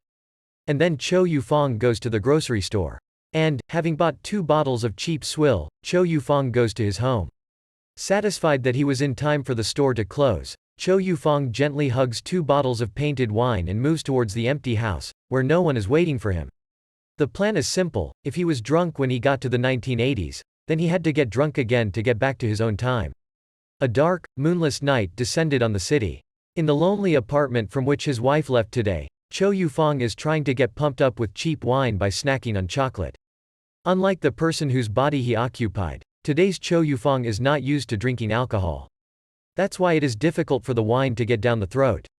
And it tastes disgusting. Upon reaching his condition, Chou Yufeng begins to see Zhang Xiaodu, who is sitting in her usual place on the couch. And he begins to be tormented by pity that he missed such a gorgeous girl. But what's done is done. And Chou Yufeng, holding a bottle of wine in his hand, mentally says goodbye to his sisters and baby Zhang. Another sip of cheap swill. And in Chou Yufeng's alcohol-fogged brain, images of the future from which he has fallen into the present appear. And the hero hugs the half-drunk bottle. Morning came. Chou Yufeng wakes up where he was sitting, on the sofa in the living room, surrounded by 2 empty bottles. The awakening leaves a lot to be desired. My head is splitting with a hangover, and my mouth tastes like some kind of disgusting, and my soul is sickening. Chou Yufeng opens his eyes and realizes with horror that such a magnificent plan has failed miserably, and he has not been able to go back to his own time. Chou Yufeng shouldn't have pumped himself up with cheap wine, it didn't work. After tidying himself up, Chou Yufeng sets off to prepare for a new day. It was a mistake that he had let Zhang Xiaodu go so easily. If he had known that he would stay in this time, Chou Yufeng would have fought to stay with her. Well, given the new reality and the fact that he's stuck in this time forever, it's time to make new plans. And the first point of the plan will be to return the beloved spouse. As soon as Chou Yufeng cleaned himself up and thought about what he was going to do next, there was a knock at the door. The hospitable Chou Yufeng immediately invites his relatives to have breakfast together. He was just about to start cooking. Well, the sisters have a better idea. Let Chou Yufeng come to their place for lunch. He agrees. On the way home to my sisters, little Zheng invites Chou Yufeng to move in with them. Zhang Xiaodu left him, and there was nothing for Chou Yufeng to suffer alone in an empty house. Chou Yufeng promises to think about moving. But a little later. And now he still has things to do. The little sisters have news for Chou Yufeng. It turns out that the whole town is making noise and discussing the incident that happened yesterday. It is not every day that the deputy director who committed such a high-profile fraud is dragged to the police. Investigation showed that he did not do it alone, but in the company of his relatives. Chou Yufeng says he hopes very much for a death sentence for Wan. A prison sentence would be too lenient a punishment for a scoundrel for the death of his parents. To which the sisters happily support Chou Yufeng's bloodthirstiness. And 4 brothers and sisters walk merrily and in unison through the city. Only now their parents are no longer in the world. In the meantime, a couple of excited guys run to Zerui. They decided to take advantage of the girl's friendship with Chou Yufeng to dissuade them from going to the police station. After all, the couple begs the beautiful Zerui to use his connections to talk to Chou Yufeng. At the noise, the Hai comes out of the apartment. They explain to him what happened. Chou Shan was taken to the police station along with Father Wan, and Chou Yufeng as one of the accusers. Much now depends on his words, and how the investigation will continue. The guys are worried that Chou Yufeng is now in good standing with the police and can use this to take revenge on them for the past of the offense. In the meanwhile, these idiots were smart enough to quarrel with Chou Yufeng not long before, foolishly catching him on the street. They were friends with Wan's arrested son, Chou Shan, and are worried that they will be jailed for company. Therefore, a brilliant idea appears in the head of the frightened guys. Ask Chou Yufeng who he was denouncing and who should flee the city. Meanwhile, everything is peaceful and quiet in the sister's house. Little Zheng is playing with cars on the floor, the older sister is studying for exams over textbooks, and the younger sister is diligently cleaning the house.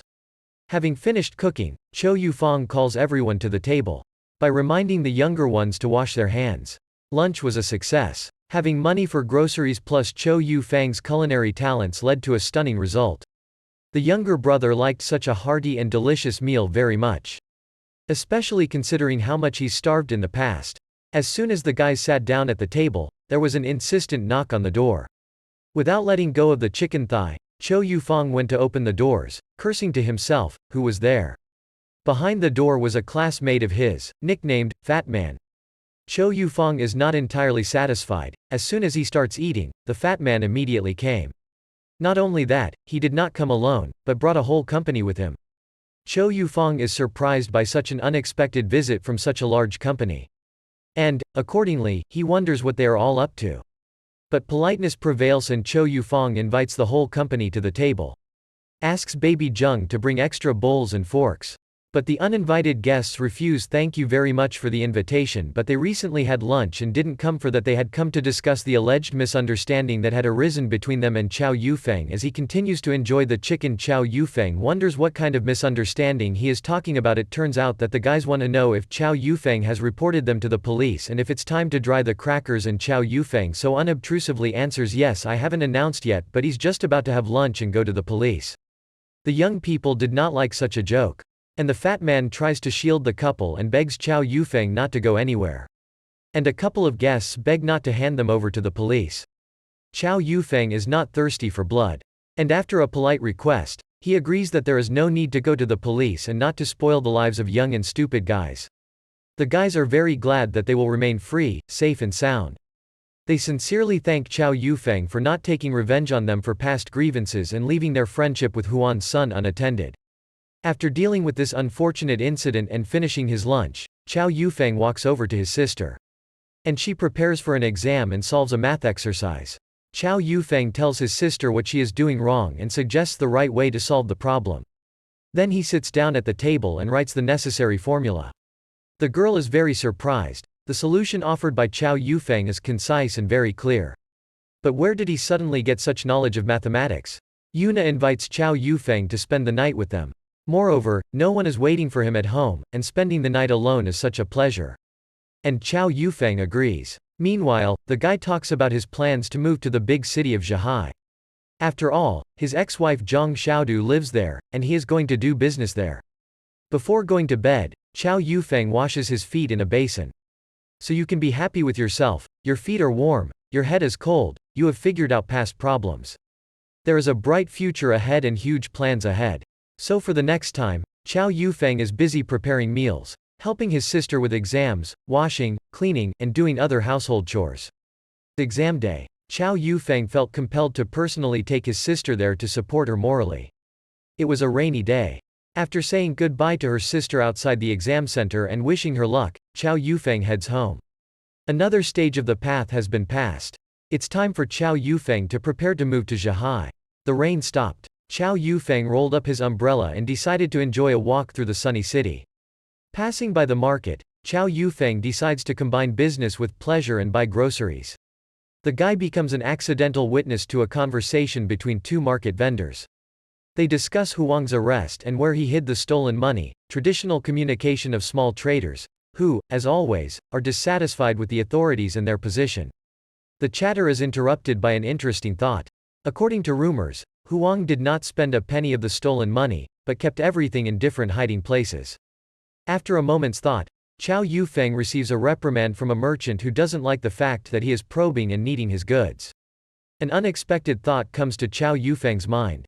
Unlike his time and the big city in which he lived, it is simply impossible to spend a large amount of money discreetly in this time and in a small town. This is sure to arouse suspicion and catch someone's eye. Thus, if the investigation reveals that the 100,000 yuan that he took from Huang is missing, then they will definitely be searched for. Well, the criminal will not hesitate to tell the police about where this money went, to take revenge on Chou Yufeng. The police will have quite legitimate questions for Chou Yufeng. So Chou Yufeng runs home and asks his younger sister to give him the money he brought them a couple of days before. My sister is surprised by the pressure. She especially didn't like the fact that the money that Chou Yufeng had brought in a couple of days ago already had to be returned. After all, the girl had such plans. Chou Yufeng explains to the girl what happened and that the money will have to be returned. But don't worry, he will definitely earn just as much, if not even more. Honest and legal money. Wearing a farmer's hat so that no one recognizes him. Wearing a farmer's hat so that no one recognizes him. Chou Yufeng goes to the cemetery. And there he buries the bag of money in the same place from where it was dug up a couple of days ago. Fortunately for Chou Yufeng, the police have not yet reached this cache. Meanwhile, at the police station, the investigation is in full swing. Factory manager Kong Jinzhong asks the police chief how the investigation is going. To which he replies that 100,000 yuan is missing somewhere, and most likely it was stolen by Chou Yufeng. Kong Jinzhong doesn't believe the policeman. After all, Chou Yufeng helped Chou Yufeng to get the money. To bring the villain to the world and return the stolen money. Why would he steal 100,000 yuan? However, all the evidence points to Chou Yufeng. And the investigation really showed that Chou Yufeng was the person who stole the missing 100,000 yuan. After all, shortly before Huang's arrest, it was he who was next to him and could find out the location of the cache. Therefore, the chief of police offers to summon Chou Yufeng for questioning. Kong Jinzhong asks the policeman to talk to Chou Yufeng first. After all, he does not believe that such an honest and decent man would be able to steal 100,000 yuan. However, a policeman's job is to suspect everyone and everything. Therefore, he detains director Kong Jinzhong so that he does not interfere with the investigation and does not warn Chou Yufeng that he is wanted. The policeman doesn't care about Kong Jinzong's opinion and gives the order to temporarily detain him.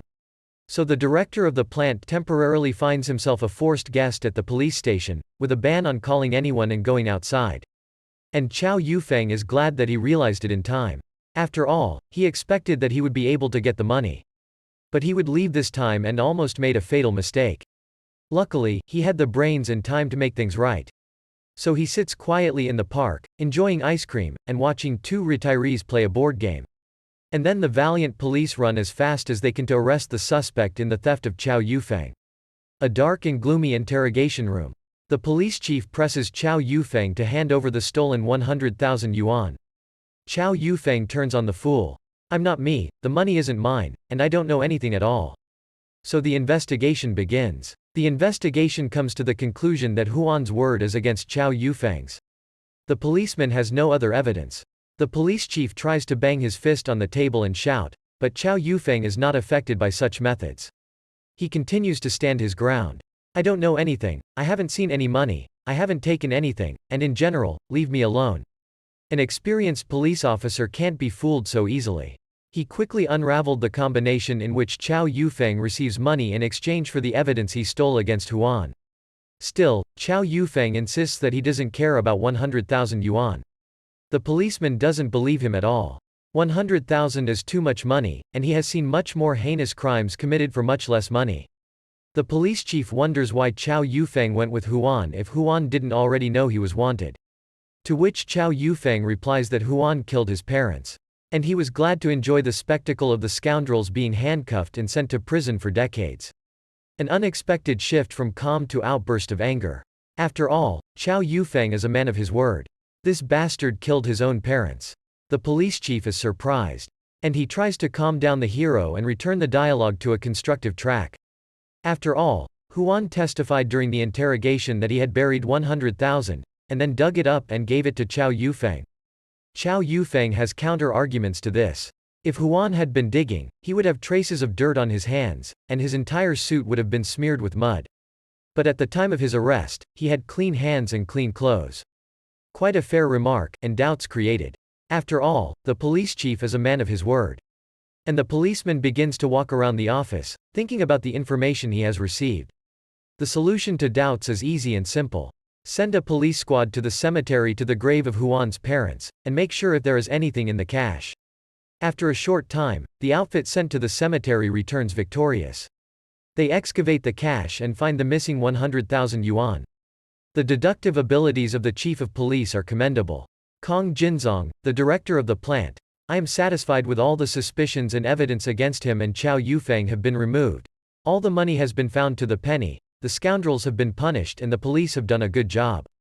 And Chou Yufeng together with director Kong Jinzong can go to such sweet freedom. Chou Yufeng and Kong Jinzong are walking through the city at night. The director suggests celebrating the end of the adventure with dinner at the restaurant. But Chou Yufeng refuses. He helped the director absolutely selflessly, and he still has plans for tonight. Before saying goodbye, Chou Yufeng asks how things are going with the compensation for the death of his parents. To which Kong Jinzong replies, "Don't worry, now it's under the personal control of the director, and everything will be resolved as quickly and as favorably as possible." In addition, Chou Yufeng is still unemployed. The director promises to resolve the issue with the money within a week. Well, knowing that Chou Yufeng is unemployed and without money, Kong Jinzong offers him to take the place of Huan's son, who went to prison with his father. Chou Yufeng is very grateful to director Kong Jinzong for such a generous offer, but he has other plans. Instead of sitting on a salary, he plans to go into a business where the profit will depend only on himself. Kong Jinzong is even a little offended. The offer is very generous for yesterday's unemployed, who dined from time to time. Beautiful girl in pink dress in the yard playing with elastic with her younger sisters. Despite the fact that Zhang Zirui is more of a girl than a girl, she happily indulges in the fun game. Chou Yufeng is surprised to notice a friend who is so serious and unapproachable in public, and at the same time, he is very happy. Zhang Zirui notices the hero and mixes up. She's not entirely happy that Chou Yufeng saw her in such a playful way. But Chou Yufeng came to Zhang Zirui for a reason, but on business. He asks Zhang Zirui to call his ex-wife at a number she knows and let Chou Yufeng talk to her. But Zhang Zirui can't fulfill Chou Yufeng's request. Before leaving for her parents, Zhang Xiaoduo asked her friend not to give her number to her ex-husband. Zhang Zirui is happy to help, but she didn't want to break Zhang Xiaoduo's promise. Therefore, Zhang Zirui tries to deceive Chou Yufeng by not knowing Zhang Xiaoduo's phone number. Chou Yufeng then asks for another friend of theirs. Maybe she knows his ex-wife's number. To which Zhang Zirui replies that his girlfriend will not give her phone number either. Zhang Zirui is bad at lying. To which Chou Yufeng replies that he understands everything perfectly well, his friend's request must be fulfilled. Well, no. Especially since Chou Yufeng fully deserved to be treated like this, and he fully understood why Zhang Xiaoduo didn't want to communicate with him. So Chou Yufeng thanks Zhang Zirui and bids her farewell, leaving the beautiful girl at a loss.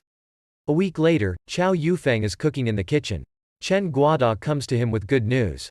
The money for the death of his parents has arrived, and in the very near future it will be given to Chou Yufeng. Chou Yufeng thanks Chen Guoda for the good news by giving him a delicious lunch. To which Chen Guoda asks what's for dinner. When he learns that there will be empty noodles without eggs, the guy is surprised. After all, Chou Yufeng now has enough money to eat well. Director Kong will bring him as much as 4,000 yuan. And you start to enjoy freshly cooked noodles. Friends have lunch and enjoy delicious noodles. In the afternoon, Chou Yufeng informs Chen Guoda that if the money has arrived, there is no point in staying in this city anymore, and tomorrow he will leave for Zhihai. Chen Guoda was very surprised by this news. After all, leaving everything and moving to the city, where no one is waiting for him, is a rather risky decision. To which Chou Yufeng replies that there is nothing to catch in a small town. And so he moves to the big city of Zhihai and tries to do business. In the evening, the director of the factory, Kong Jinzong, comes to visit Chou Yufeng. He was informed that Chou Yufeng was going to leave, and he came to find out if this was true. It's not nice to just leave without saying goodbye to your comrade. Moreover, they helped each other so much. To which Chou Yufeng replies that he did not intend to leave. He intended to run away and would definitely stop by to say goodbye to Kong Jinzong before leaving. Well, now it's clear why Chou Yufeng refused the invitation to work in the factory. To which Chou Yufeng is told that working for someone else is certainly good, but he wants to try to build a business and work for himself. The news that yesterday's alcoholic wanted to become a businessman shocked the director. Chou Yufeng reassures director Kong Jinzong that it's okay, he'll just try. And if it doesn't work out, it will come back. Kong Jinzong doesn't believe that Chou Yufeng is just throwing himself into the whirlpool without preparing anything. Chou Yufeng understands better than anyone that connections in this world are everything. Respecting the director, decides to make friends with them.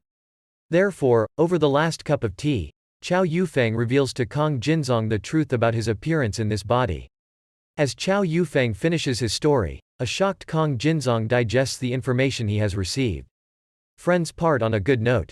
In the end, they promise to keep in touch with each other and help each other if necessary. Chou Yufeng had one question. He has one more thing to do before leaving. So he takes the money and goes to the electronics store. Chou Yufeng brings his sisters a parting gift, a large, heavy, and expensive color television.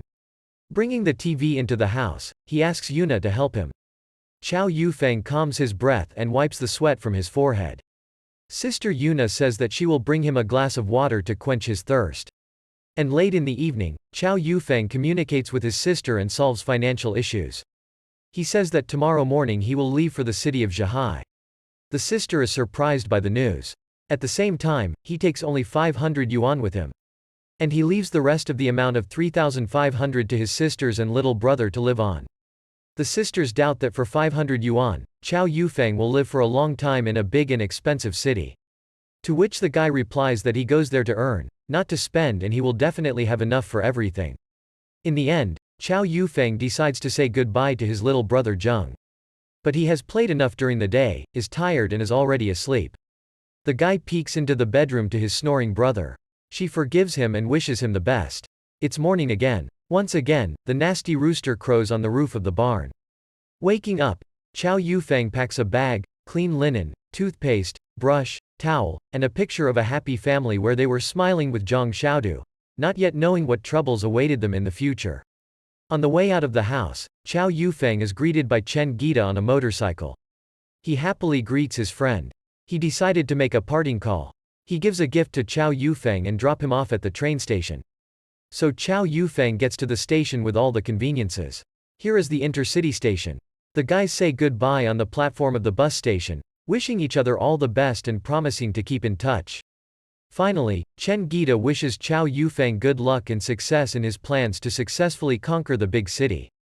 Arriving in the big city of Zhihai, Chou Yufeng walks through it. The first problem he has to solve is to find some kind of housing. At the entrance to the hotel, a woman calls out to Chou Yufeng. Unmistakably recognizing him as a newcomer, she offers him to live with them. The hotel is not quite official, so it is cheaper. A woman praises Chou Yufeng for all the conditions of their hotel. However, Chou Yufeng is not ready to agree to the first offer. He politely refuses. He runs to the bus stop and jumps on the bus. The closer it is to the evening, the more acute the problem with housing is. At the same time, Shen Zuran calls a taxi on the phone. And it requires not just any taxi driver, but a specific driver.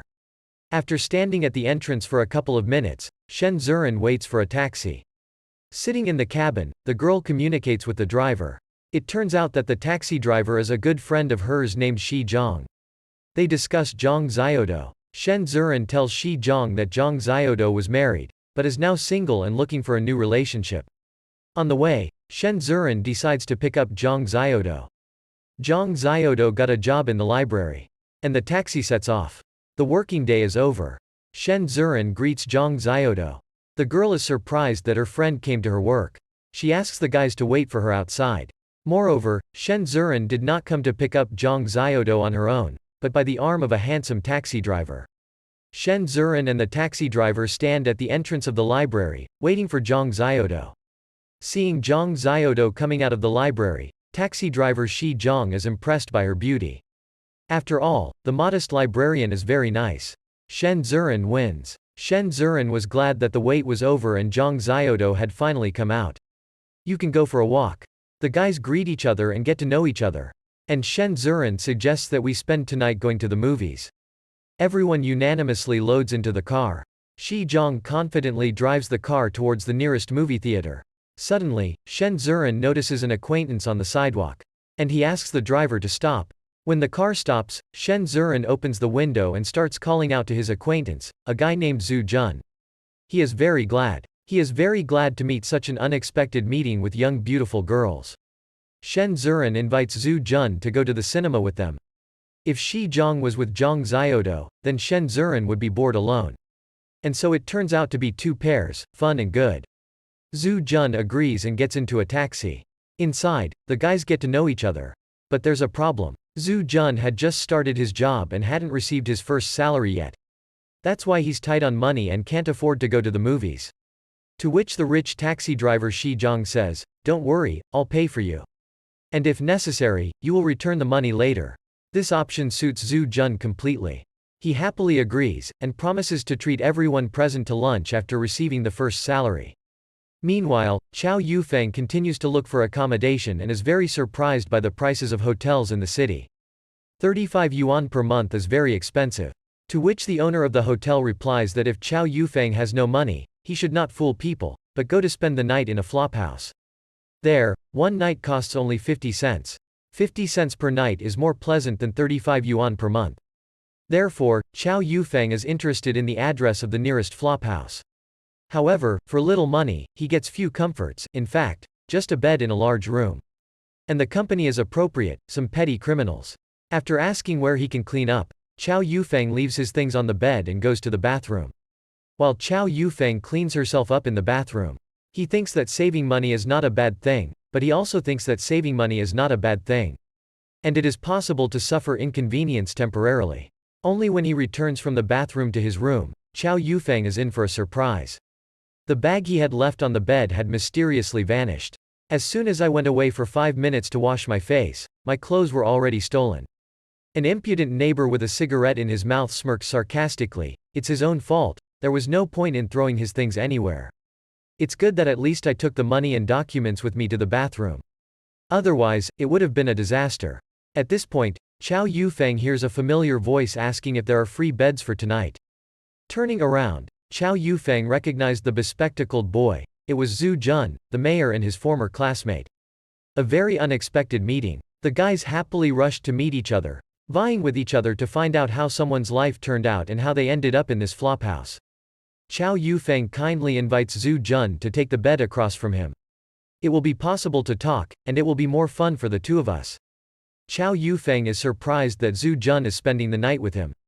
After all, he was a good student, and after being transferred from college, he was supposed to get a good position in a state organization. To which Zhu Jun replies that everything is true, but he has not yet received his first salary, and there are problems with the placement in the workers' dormitory. So Zhu Jun is here temporarily. It was Zhu Jun's turn to wonder what Chou Yufeng was doing in this cheap flophouse. To which Chou Yufeng replies that he came here to build a business and see his ex-wife. Zhu Jun is well aware of Chou Yufeng's situation, but he doesn't want to talk about it. He doesn't want to talk about Chou Yufeng's past, and he does not believe that he has changed and become better. Everything that Chou Yufeng says today is considered by the elder to be a trick to return to his previous life. By the way, it turns out that Zhu Jun ignored the invitation to Chou Yufeng's wedding. Morning comes, and Chou Yufeng sets out to implement his plan to build a business. He starts with a large clothing market. Chou Yufeng walks around the market looking for a business idea. By lunchtime, the picture begins to take shape. Chou Yufeng remembers what is on the market and what is not. The market analysis shows that fashion in Zhuhai lags slightly behind the capital, although in essence they wear the same thing. Most importantly, Chou Yufeng knows what will be fashionable in the near future and believes that he can make good money on it. Leather jackets, mini-skirts and flared jeans are exactly what will be popular in the near future. Chou Yufeng decides to focus on jeans. It's a win-win that is sure to be in demand. Both boys and girls. But first, we need to look around. Chou Yufeng chooses to wear jeans. He chooses the night market as the starting point for his efforts. While walking through the night market, Chou Yufeng accidentally bumps into Zhang Xiaodu. However, it is a popular place for walking. A very unexpected meeting for the two of them. In a huge city, people who want to see each other accidentally bump into each other.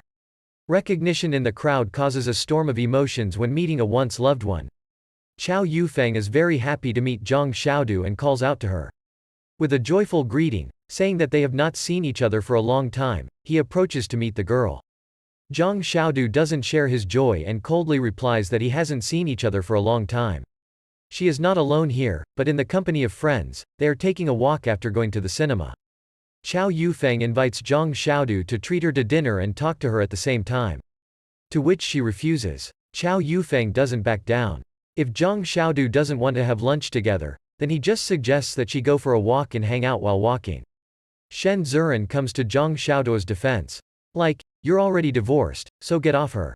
There's no need for Zhang Xiaodu to invite you anywhere, and there's nothing else for you to talk about. Before, you had to think. Chou Yufeng ignores Shen Zuran and continues to beg Zhang Xiaodu to talk to him. After much persuasion, Zhang Xiaodu finally agrees. Shen Zuran doesn't like the fact that the ex-spouses will talk. Zhang Xiaodu reassures his girlfriend that everything will be fine, she just wants to put an end to their relationship. Shi Zhang didn't like the fact that the girl he was dating and took to the movies at the sight of his ex immediately forgot about him. It's not nice to do that to your potential boyfriend. Such a turn does not please the friend, who put a lot of effort into creating a couple. So the friend suggests that we just go home, thereby ending the evening.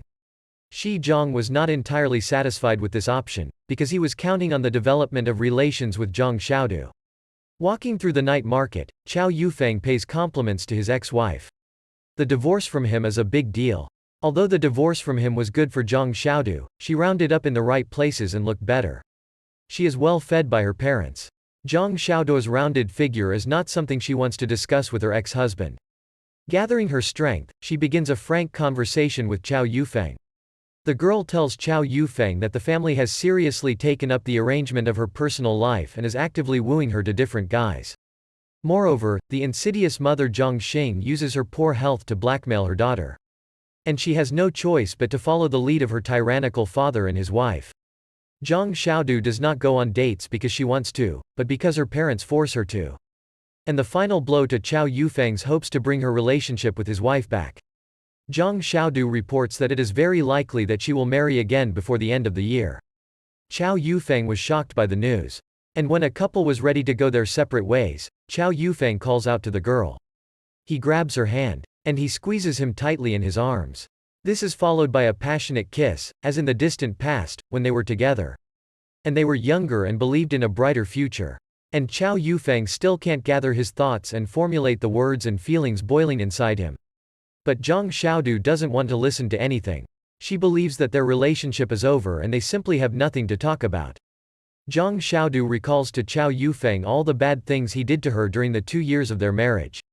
And when Chou Yufeng tries to explain to Zhang Xiaodu what really happened, Zhang Xiaodu says that trust has been lost once and for all, and that Chou Yufeng is trying to treat her well now as nothing more than a ploy to win her back. And she doesn't really believe him. Zhang Xiaodu also doesn't understand why Chou Yufeng is torturing her. After all, they fled once and for all. So why move to Zhahai and wander around the city hoping to meet you? When Chou Yufeng finally gathered his thoughts and tried to explain to Zhang Xiaodu what was going on, Zhang Xiaodu covered her ears and started shouting that she didn't hear anything and didn't want to know anything. The decision has been made and there is simply nothing to discuss. Zhang Xiaodu doesn't want to hear anything and doesn't want to know anything. And all the doubts and conversations only torment her. So Zhang Xiaodu makes the simplest but wrong decision. Instead of listening to Chou Yufeng, she simply runs away from him, begging him to leave her alone. And Chou Yufeng stands in the middle of the night city, hurt and upset. If Zhang Xiaodu had given him the opportunity to speak up and tell him what had really happened, perhaps it would solve their problems. The most frustrating thing was that not only Zhang Xiaodu, but also Chou Yufeng was tormented by doubts. Does he really want her back? Maybe it's better to leave her alone. After all, at the moment he lives in a cheap shelter for 50 kopecks a night, has neither money nor work. On the other hand, he has sisters and a little brother to take care of. Well, money solves a lot of problems. So first we need to get rich, and then we have to go back to the question of the relationship with Zhang Xiaodu's ex-wife. Walking through the city, Chou Yufeng passes by a flea market, where small traders sell all sorts of nonsense, passing it off as ancient antiques. Chou Yufeng's gaze falls on a beautiful jade ring lying in the middle of the rubbish on the asphalt.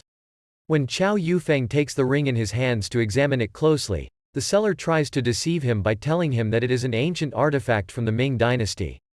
When trying to buy a ring, the scammer begins to bargain. Allegedly it is a priceless artifact, for which Chou Yufeng probably does not have enough money. But Chou Yufeng shows that he is well versed in this business. And he knows perfectly well in which factory such rings are riveted by the thousands a day. After showing that he understands the business, Chou Yufeng buys a supposedly priceless artifact for a measly 2 yuan. A couple more minutes of active trading, and the price of the priceless artifact of the ancient Ming era drops to 1 yuan. Sitting on a bench, Chou Yufeng carefully polishes and wipes the ring. Well, the first product for the startup capital has already been mined. It's time to start implementing the plan. Meanwhile, Chou Yufeng got hungry and decided to grab a bowl of noodles at a street cafe. Quite by chance, he overheard a crowd of people talking about the price of the ring. Chou Yufeng immediately put down his chopsticks and listened intently to the foreigner's conversation. The woman was interested in the vase displayed on the consoles. A street vendor immediately made a stand. Perhaps it will be possible to get a lot of money from these foreigners, who do not understand anything about historical artifacts. When the woman tried to pick up the vase to examine it closely, the merchant immediately tensed. The scammer pretended to be vexed. The woman was very worried about the fate of the cheap ceramic vase. 2 foreigners were ready to make a purchase, to buy a cheap modern vase disguised as an ancient artifact. And the merchant noticed the interest of foreigners and began to break fabulous money for a piece of ceramic rubbish. His audacity was enough to charge 1,000 yuan for a modern vase. When the foreigner had already taken out his wallet and was ready to pay, it was time for Chou Yufeng to intervene. He addressed a couple of foreigners in English that they were making a stupid purchase. And if they are so interested in trash, then he should be the one to pay for it. When he is ready to pick it up for them for free at the nearest garbage dump, the astonished foreigners turned and looked at the unexpected assistant. And when the foreigner told the seller that he had changed his mind about buying the vase, he immediately began to drop the price. Outraged that the foreigners were leaving, the merchant immediately dropped the price from 1,000 yuan to 100 yuan. The foreigner immediately realized that it was a fake. No one would sell a real historical artifact for such a pittance. As Chou Yufeng prepared to leave, 2 foreigners caught up with him. They are thankful that he has been able to make a good purchase. But Chou Yufeng saved them from wasting money foolishly. To which Chou Yufeng replies that he is always happy to help. He also talks about how his father often worked abroad and took him with him. It is from there that he has such an excellent command of the English language. And then the foreigner wonders how Chou Yufeng realized at a glance that the vase was fake. To which Chou Yufeng says that in the Ming era, vases of this shape were not molded. And on the edges of the vase you can see traces of fake antique paint. Cheap imitation. When a foreigner asks how Chou Yufeng got such identity, the foreigner says that he was interested in buying historical artifacts. Chou Yufeng replies that his father was a little involved in them and he picked up on small things. This is followed by a logical request from a foreigner to help them with help in buying original historical items. To which Chou Yufeng happily agrees. This is exactly what he wanted. The foreigners introduce themselves. It turns out that the guy's name is Tom, and his wife is Linda. And a company from Chou Yufeng and a couple of foreigners is heading to the market. With their arms crossed over their chests, Chou Yufeng asks the merchant to stop him. The merchant replies that the connoisseur is immediately visible, so he will no longer try to deceive them. And he lays out an ancient comb on the counter. Allegedly, this comb was given to her great-great-grandmother by the princess when she served as a maid in the palace.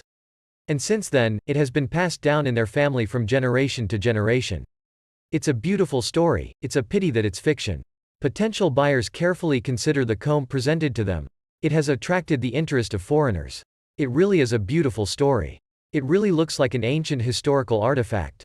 At the same time, Chou Yufeng appeals to foreigners with a demand not to show their interest in buying. Otherwise the seller will begin to break the ridiculous price. So Tom, the foreigner, says that the comb is certainly interesting, but he has seen better things on the market. After seeing the buyers leaving, the seller is ready to lower the price. Fierce bargaining continues. In the end, the merchant agrees to sell the ancient comb for the unfortunate $100. And Tom, the foreigner, happily supports the purchase. Satisfied foreigners leave, taking with them a supposedly historical relic. And the seller scratches his head. Maybe it was worth bargaining and selling the comb at a higher price.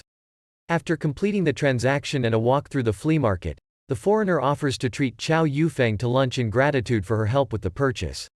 Chou Yufeng agrees, and the trio heads towards a nearby restaurant.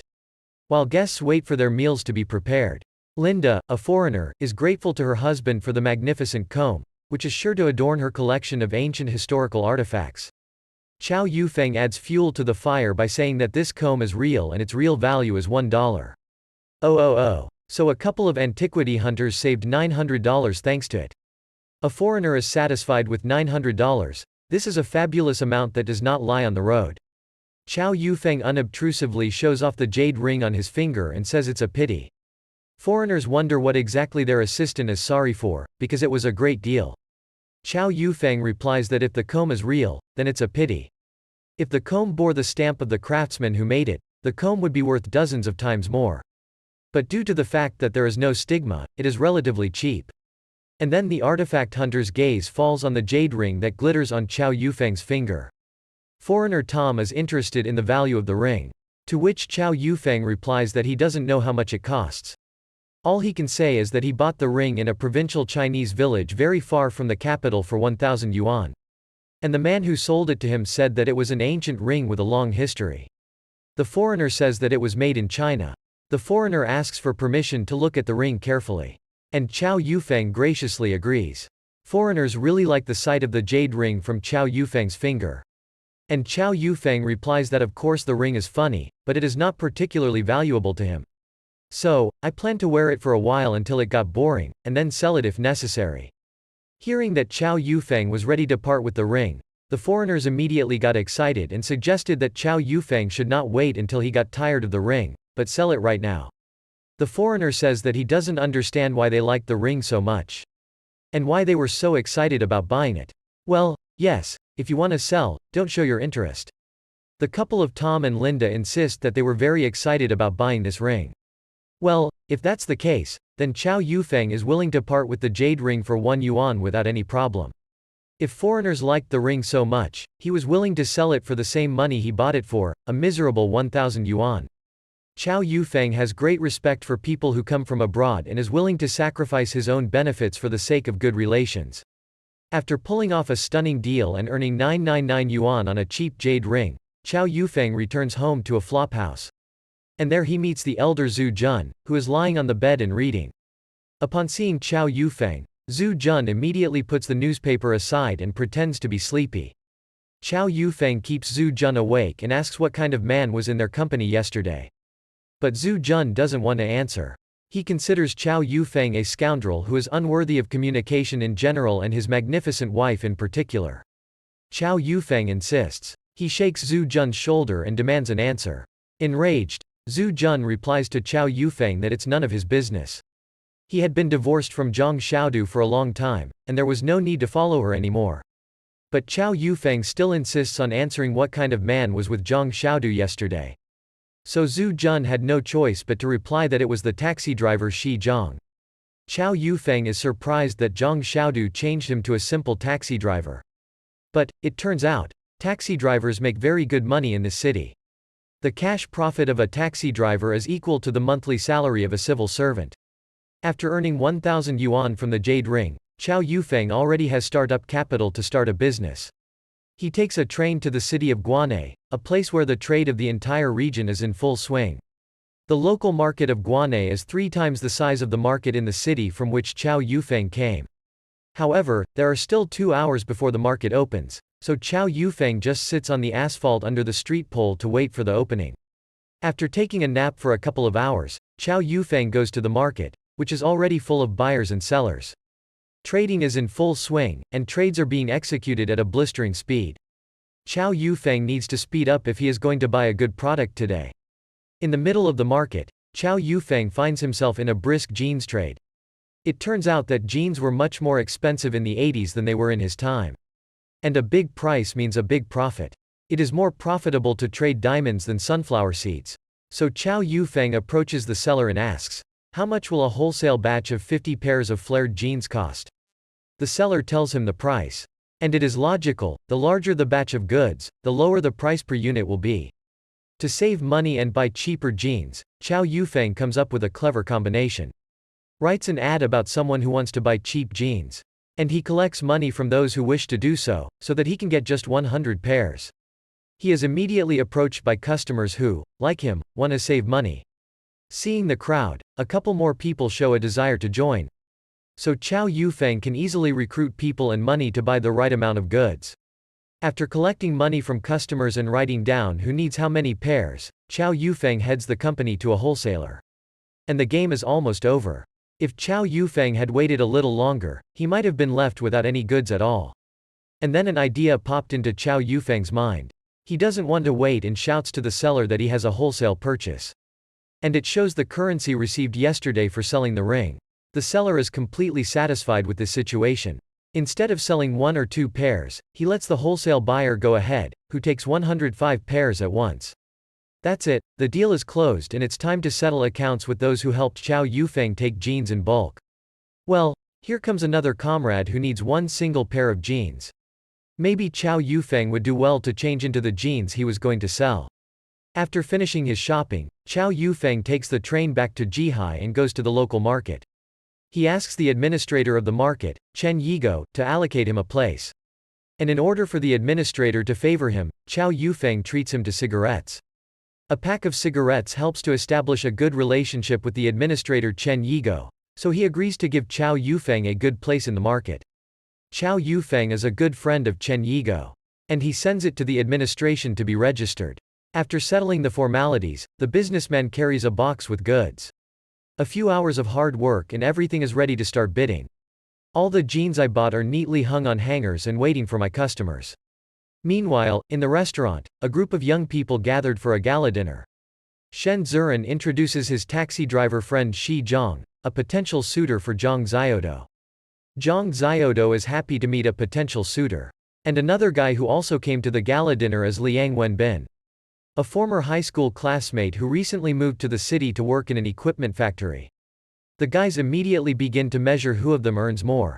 And since the guys have just settled down and have not received their first salary, Shen Zuran takes care of the cost of paying for the first dinner. This option completely suits the guys. And everyone applauds Shen Zuran in unison, who will pay for their gatherings today. And at the market, Chou Yufeng is tearing her throat out of the market, advertising the sale of her jeans. The first buyer is interested. But he needs proof that the jeans are indeed imported. This is where knowledge of English came in handy.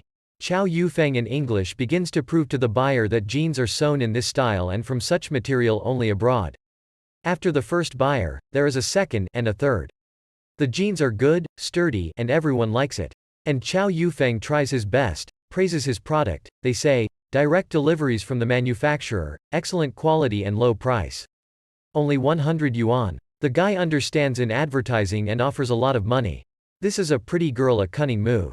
If a girl immediately changes into new jeans and walks around the market for half an hour for the sake of advertising, then he is ready to return her 5 yuan from the purchase. And one more action that breaks the last doubts of the girl: if after a half-hour walk she does not like the jeans, Chou Yufeng will definitely return the money to her. It is difficult to refuse such tempting offers, so the girl immediately buys jeans of the size she needs. He changes his clothes and goes for a walk around the market. First successful sale. 1. Chou Yufeng has a reason to be proud of herself. In the meantime, the group of guys has finished dinner and goes for a walk around the already night area. And Jia Pei Pei offers to take a walk not just like that, but to walk through the market. Perhaps you will come across some interesting purchase. And then a girl in freshly bought jeans walks past a group of familiar guys, who walks through the market for the sake of advertising. The jeans are really good. The girls pay attention to an interesting style. No one wore this type of jeans in their city before. 2. Chou Yufeng pays a customer 5 yuan for a walk. Everything is exactly as he promised. Meanwhile, the girls talk about their girly topics, about love, heart and other nonsense. Chou Yufeng arms himself with a loudspeaker and continues to yell at the entire market about today's promotion: 5 yuan, return on purchase in new metropolitan fashion. At the loud cry of Chou Yufeng, customers who want to buy new interesting jeans immediately run to them. In the meantime, a group of young people is walking through the market. 3. The jeans attract the attention of young fashionistas. That's why they are eager to buy such jeans, too, and go to the market. And Chou Yufeng is in full swing with a crowd in front of his shop, eager to buy new jeans. And another buyer is interested in the cost of beautiful pants. After selling out almost all of today's batch, Chou Yufeng suggests that customers reserve their purchase for tomorrow. At that moment, Zhang Xiaoduo's gaze fell on Chou Yufeng. She is surprised to see him in the role of a clothing store clerk. 4. Chou Yufeng is very happy to have such an unexpected meeting with his ex-wife. And Zhang Xiaodu makes round eyes when he sees his ex-husband merrily selling pants. Chou Yufeng is happy to see her, but the jeans in her size are no longer there. So if she wanted pants, she'd have to wait until tomorrow for him to bring the next shipment. Once again, when Chou Yufeng tries to talk to his ex-wife, Zhang Xiaodu, the guys from her company intervene and almost forcibly drag her away. And one of my classmates thinks it's very witty to make a joke, saying that if you can't continue in the same vein, you will get rich. From his point of view, the jeans trade is nonsense that won't bring Chou Yufeng any money to the hero. If only I knew how much Chou Yufeng earns from one couple. The joke is inappropriate, as is the interference of an idiot in the conversation of the former spouses. But Chou Yufeng thinks it's right to just ignore the prankster. There's no point in wasting time on assholes. Offended by not being paid attention to, the classmate nudges Zhang Xiaodu with his elbow. Then he grabs Zhang Xiaoduo's arm and pulls him away from Chou Yufeng. Seeing that he was about to be beaten and possibly even kicked, the idiot let go of Zhang Xiaoduo's hand. Shen Zuran decides to put an end to this incident in the simplest way possible and calls the guys to leave. To which Chou Yufeng shouts, like, "Where are you all running to?" Even though they don't like him, they are still his classmates and have to pretend to be happy to see him. And it would be polite of them to support his startup business. Chou Yufeng is besieged by the fact that not everyone present studied with him in the same class. For example, taxi driver Shi Zhang is from a different school and from another city. For a while, the conversation turns to the topic of who studied with whom and what kind of relationship someone has in the company. And who should step aside and not interfere in other people's relationships. In the end, one of the guys hands Chou Yufeng a 100 yuan bill and asks her to sell her jeans. That's all their company can do for him. And a couple of other guys express a desire to stock up on jeans. Including Shen Zuran, Zhang Xiaoduo's best friend. Having finished his class, the two of them leave the company. After shopping, the guys say goodbye and leave. Only Zhang Xiaodu turns around and can't take his eyes off Chou Yufeng. With each passing day, doubts about the correctness of the divorce torment her soul more and more. And Chou Yufeng looks longingly after his ex-wife Zhang Xiaodu, whom he lost so foolishly. After all, he was sure that he would not stay here, but would return in due time. Seeing that the company is almost gone, Chou Yufeng once again distracts Zhang Xiaodu by asking him to talk. Zhang Xiaodu was glad that Chou Yufeng didn't want to let her go so easily. But the guys from the company don't like Chou Yufeng's suggestion. They say how many times can they repeat that he leaves Zhang Xiaodu alone. Zhang Xiaodu doesn't respond positively and doesn't leave. The doubts that torment her soul prevent her from getting off the ground and making a decision. Shen Zuran addresses Zhang Xiaodu. Stop hesitating and let's go. The point is set, the relationship is over and there is nothing to talk to. Zhang Xiaodu replies to Shen Zuran that it is necessary to come to an agreement with Chou Yufeng to the end. Otherwise, he will continue to walk around and pester her. Zhang Xiaodung's company doesn't like this. They believe that, firstly, she is too kind to him for all the evil he has done, and secondly, she still continues to love him despite all the meanness he has done. Angry Shen Zuran shouts at one of the guys from the company, saying that there is nothing for him to meddle and let him keep his mouth shut. Chou Yufeng was glad that Zhang Xiaodu had agreed to talk to him. And he offers to take a walk through the market. Zhang Xiaodu, who is walking, asks what Chou Yufeng wanted to say and why he can't leave her alone. To which Chou Yufeng replies that he has a lot of news. That Huang was arrested, that he buried his parents, that he succeeded in punishing the villain who led to the death of his parents, that he received compensation and provided for his sisters.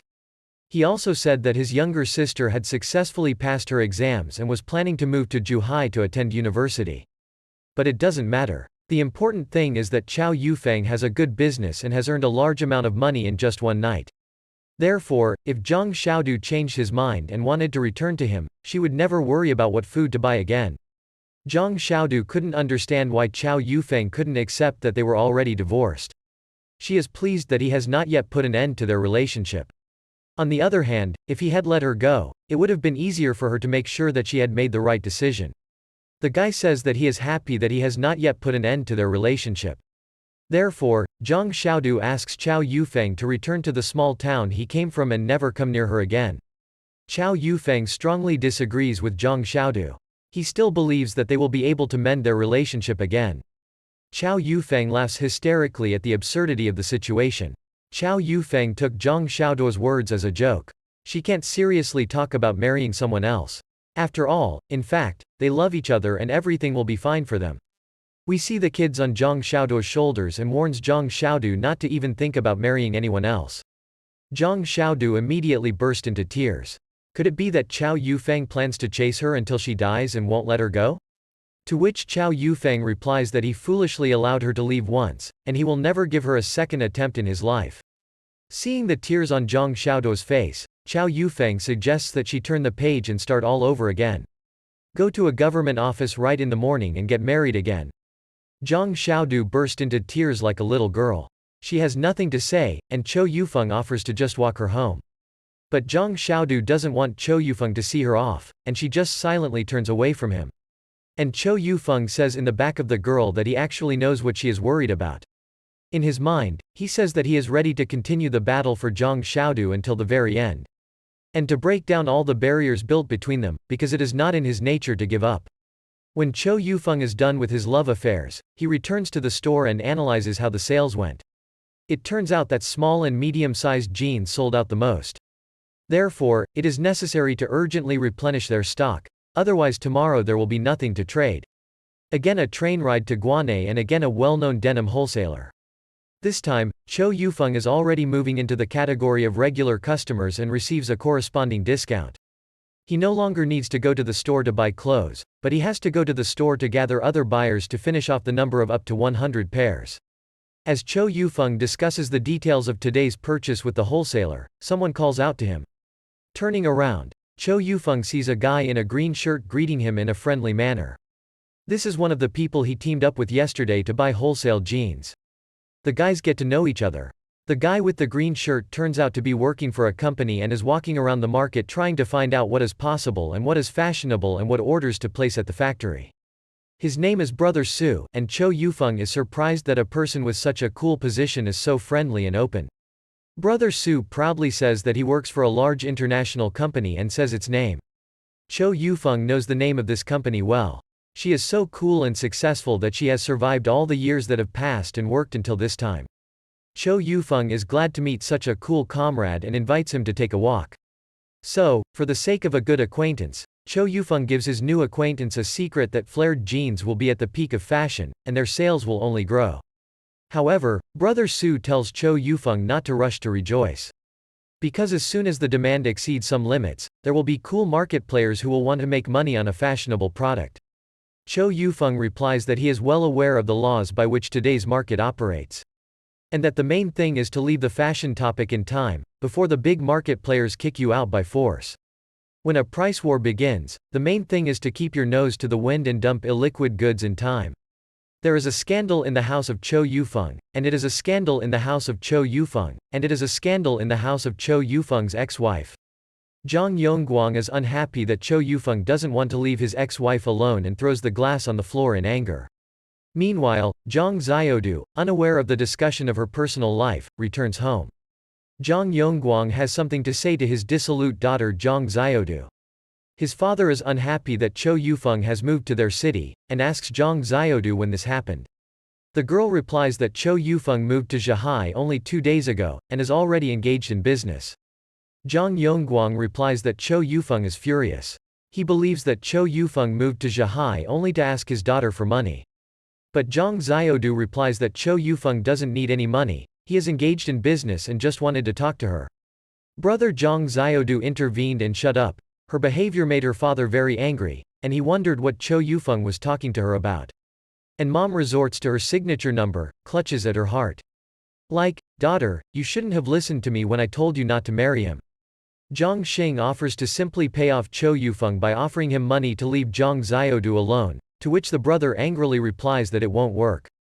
After receiving the money once, Chou Yufeng would supposedly come for it again and again, to which a sobbing Zhang Xing pathetically exclaims, what should they do then, and how can they get rid of Chou Yufeng's former son-in-law?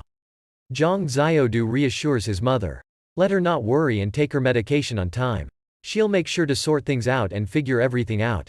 And again the night market, and again Chou Yufeng sells jeans, and again a line of customers outside his shop. But today, the price is no longer 100 yuan, but 110 yuan. After all, jeans are popular, and according to the laws of the market, a popular product always rises in price. The girl is dissatisfied. She begged her parents for only 100 yuan, and she is not at all happy about the 10% rise in price overnight. Chou Yufeng turns on a trick and begins to tell that the manufacturer has closed the line and there will be no more such jeans. Therefore, the quantity of goods is limited and only 100 yuan remains the high price. To which the girl replies that she is not satisfied with such a high price. Either let her sell at yesterday's price, or she went looking for a less impudent seller. Chou Yufeng is not blackmailed. Allegedly, he will come jeans for 20 yuan cheaper than they are sold in the capital. So the girl will still have to fork out and buy jeans at the price that Chou Yufeng named. While the girl is trying it on, the guys who reserved the jeans yesterday come up. For them, jeans are sold at yesterday's price of 100 yuan. This scheme works great. People who order jeans are guaranteed to know that they will get them at a fixed price. And Chou Yufeng is sure that he will sell them. Girls who bought jeans are pleased with themselves. After all, they will now be attractive even at the peak of the Mora. So Chou Yufeng can be proud of himself. The scheme with the promotion of flared jeans works quite well. A few days later, the queue in front of Chou Yufeng's store does not disappear. The number of people who want to buy flared jeans is getting bigger and bigger. Chou Yufeng is approached by another girl, trying to buy the jeans that the whole town is now talking about. The cunning scheme works. Jeans, which at the start were 100 yuan, today are sold for 110 yuan. Meanwhile, Zhang Xiaotu leaves work late at night and heads home. On the way, he meets a guy who is surprised by such a late walk of the girl. The girl goes to the market to pick up the jeans she ordered and invites the guy for a walk with her. Shen Ziren suggests that he go to the market instead of Zhang Xiaotu. After all, you want jeans, and a meeting with your ex-girlfriend. Husband does not bode well. Zhang Xiaotu reassures his friend that he won't hurt her, so they can go to the market together. Shen Ziren tries to stop Zhang Xiaotu. The fact that he sells jeans doesn't mean anything. Love has blinded Zhang Xiaotu, and deep down, Chou Yufeng is still the same bastard who beat and humiliated Zhang Xiaotu, and don't believe that he has changed for the better. Zhang Xiaotu still wants to believe in good things, and tries to talk to Chou Yufeng. His work is in full swing. Today's batch of jeans is sold out, and he signs up for tomorrow. Chou Yufeng is approached by a girl who ordered the jeans yesterday and asks for the goods she ordered. Everything is already prepared and packed, and Chou Yufeng hands the girl her purchase with a smile. Polite treatment is very important in business, and Chou Yufeng smiles and says goodbye to the pretty customer. Not far from the store, two girls look at the queue and discuss, if you take several pairs of jeans at once, then they are really good. A few steps away from the store, Shen Ziren gives the jeans to Zhang Xiaotu, but Zhang Xiaotu needs to talk to her ex-husband. That being the case, Shen Ziren bids farewell to Zhang Xiaotu.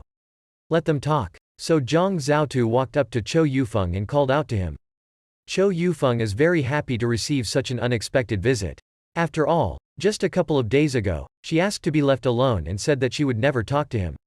Zhang Xiaotu asks Chou Yufeng for a few minutes to discuss some important matters with him.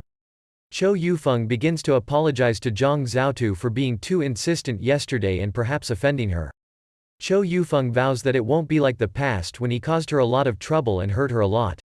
Gathering his courage, Chou Yufeng prepares to tell the girl the truth about what happened and that he is not really him. But at the last minute, he changed his mind and told Zhang Xiaotu that if she didn't want to see him again, he would never bother her again. But for his part, he promises to wait for Zhang Xiaotu for the rest of his life. If she suddenly changes her mind and wants to go back to him. So Chou Yufeng tells Zhang Xiaotu that he accepts her silence as a sign of agreement. After escorting Zhang Xiaotu to the gate of her house, Chou Yufeng bids her farewell at the entrance. Frustrated and confused, Zhang Xiaotu walks into her home. Zhang Xing's worried mother runs out to meet her. She worries about where Zhang Xiaotu has been walking for so long, and is even more worried about why Zhang Xiaotu came back with tears on her face. To which Zhang Xiaotu lies to his mother that nothing terrible happened, and tears come to his face from the fact that a grain of sand got into his eye. At this point, Zhang Xiaotu's younger sister decided to intervene by asking a tactless question about whether Zhang Xiaotu had met with Chou Yufeng today. Zhang Xiaotu replies that this was their last and farewell meeting, and they will never see each other again. But for some reason, Zhang Xiaotu's relatives don't believe him. Meanwhile, Zhang Yongguang has news for his daughter. He worries about her and tries to get her married as soon as possible. To do this, Zhang Yongguang had booked a restaurant table for Zhang Xiaotu and a financial suitor. Zhang Xiaotu doesn't want anyone to decide anything for her, and she resists her relatives' plan to marry her off as soon as possible. But Zhang Yongguang starts shouting that as Zhang Xiaotu's fiancée, she has a high school education, she works as a poor librarian, and she should be glad that at least someone pays attention to her. Zhang Xiaotu responds with a shout. If she is so bad, and if the groom is so good, let Zhang Yongguang marry him himself. Zhang Yongguang was furious with Zhang Xiaotu's reaction, and he slapped him face. The asshole likes to swing his fists. Zhang Xiaotu is sad. Not only does the soul hurt, the situation with the ex-husband is incomprehensible, but also the own father hits her in the face. Zhang Xing has an unmistakable means of ending any conflict. She defiantly clutches her chest, as if her heart is pounding and she is about to die. A lying creature. Falling to his knees and pretending to die, Zhang Xing begs Zhang Xiaotu to stop and not contradict his parents. Excited, Zhang Xiaotu goes to the aid of her supposedly dying mother. Zhang Xing reproaches Zhang Xiaotu for falling ill because of her disobedience, and the reason for her heart disease is her constant worries about her own daughter.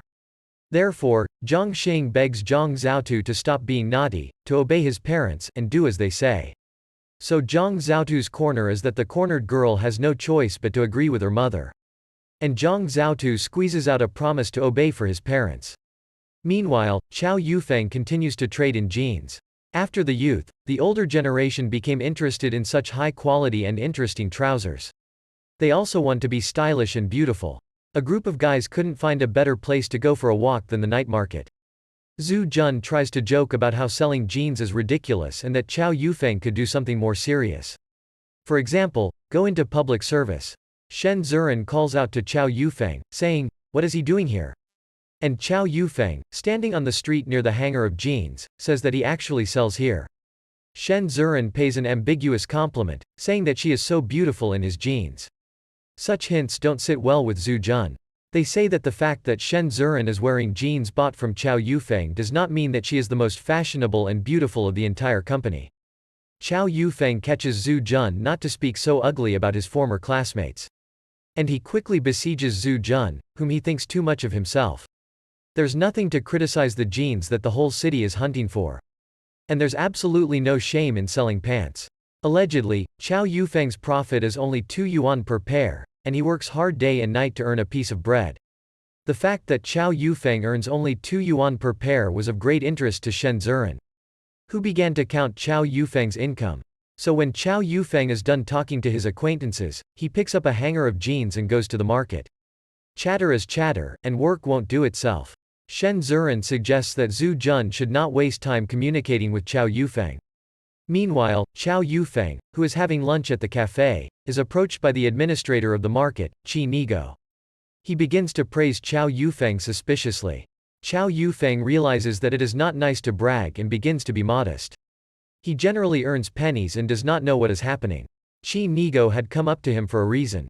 He noticed the hype that started with flared jeans, and he had plans to fit into the business as well. But Chou Yufeng continues to be modest. He says that Qi Nigo praises him a lot, the expenses are high, and in fact, the revenue is not so large. The attempt to deceive Qi Nigo failed. Out of anger and jealousy, Qi Nigo says that Chou Yufeng's business is over and he is no longer allowed to trade in the market. To which Chou Yufeng replies that he understands everything, but since the rent has been paid for today, he will still work at the market today. So be it. Administrator Qi Nigo allows Chou Yufeng to work one more night. Chou Yufeng is not surprised. He knew very well that sooner or later the moment would come when greedy competitors would throw him out of the market. But he believed that he still had a few days before getting out of this business. So he goes to the nearest phone and calls Brother Su in Guanggai. Chou Yufeng asks to buy a large batch of flared jeans for him, so that when he arrives in Guanggai tomorrow morning, everything will be ready. Brother Su agrees, and Chou Yufeng orders 110 pairs from him. On the way to the flophouse, Chou Yufeng calculates the planned profit. 10,000 yuan is more than an impressive amount.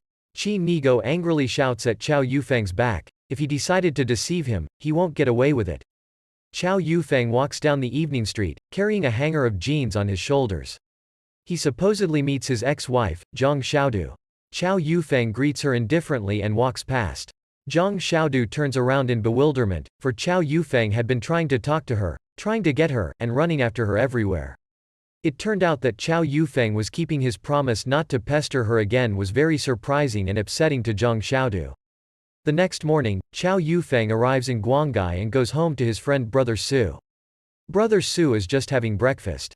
And he invites Chou Yufeng to come into the house and settle down. Having finished with the ceremonies, Chou Yufeng reminds that he did not come for nothing, but for business. And he wonders where the batch of jeans he ordered is. However, Brother Su's situation is as clear as a drugstore. And the ordered batch of jeans in neatly stacked stacks is waiting for Chou Yufeng. At the same time, Brother Su invites Chou Yufeng to have breakfast with him. During breakfast, Brother Su asks Chou Yufeng why he decided to buy so many jeans. To which Chou Yufeng replies that the active sales of flared jeans in Zhuhai attracted the attention of the big sharks of the business, and they began to look for ways to find a supplier of this model of jeans. Brother Su wonders how much Chou Yufeng has managed to earn on the promotion of new fashion. To which Chou Yufeng honestly replies that his profit was about 10,000 yuan. Brother Su is shocked. Earning 10,000 yuan in a week is a fabulous amount of money. And all thanks to the fact that Chou Yufeng winds up more than twice the wholesale cost of jeans. Chou Yufeng replies that now is the peak of sales of this model in the city. Jeans are on everyone's lips and everyone wants them. After breakfast and chatting, Chou Yufeng settles accounts with Brother Su, giving him a check. Brother Su looks at the check carefully. And there he sees an amount that is 50 yuan higher than what he spent on jeans. Brother Su tells Chou Yufeng about it. To which Chou Yufeng replies that these 50 yuan are for him for delivery and for trouble. So after saying goodbye, Chou Yufeng goes to his city. Once again, the train takes the hero from one city to another. Looking at the stacks of jeans lying nearby, Chou Yufeng muses that this is just the beginning and that he is going to do serious business, not sell jeans on the street. When Chou Yufeng arrived, he took his street hanger and went for a walk in the park. The loud sound of the loudspeaker catches the attention of the two girls. They also want to buy fashionable jeans, and the point in the market has already closed. The girls are interested in the price and are very surprised. Despite the fact that it is already a final sale, the price is still high, 110 yuan per pair. To which Chou Yufeng lies to them that this is the last batch and such jeans will not be sold again. But the girls answer that it's still too expensive. So Chou Yufeng continues to shout into the loudspeaker that the final sale is only 3 days left. As he snacks on a pie he bought from a street vendor, Chou Yufeng reflects on the fact that sales have passed and that jeans are selling much slower than before. In addition, the appearance of competitors in the market leads to a natural decrease in prices, which is not at all profitable for Chou Yufeng.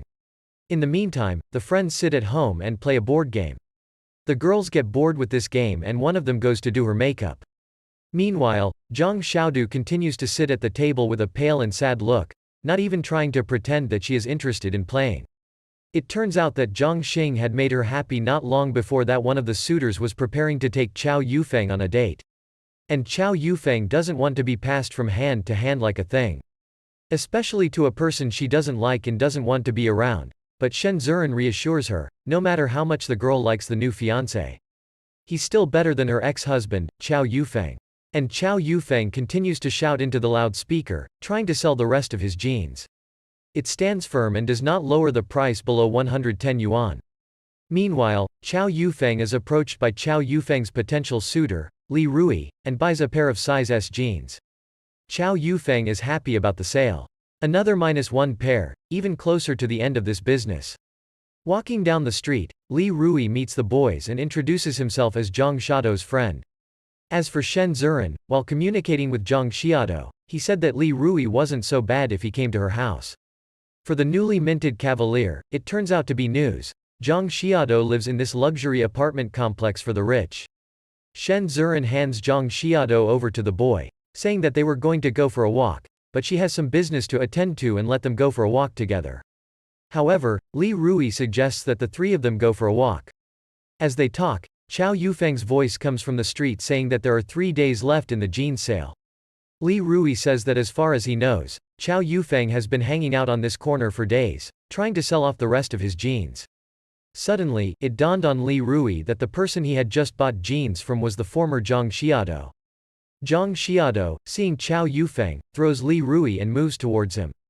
The newly minted gentleman is outraged. Why is it that the girl who agreed to go on a date with him looks at her ex? Zhang Xiaodu is unhappy with this dictatorship. Why would she be told where to look and who to go with? Shen Zuran says that the girl who agreed to go on a date with him looks at her ex. Shen Zuran tries to resolve the situation and reconcile the disputants. Zhang Xiaodu looks around, taking one last look at his ex-husband. And when Li Rui shouts loudly at her, they say, "Let's go already, stop staring."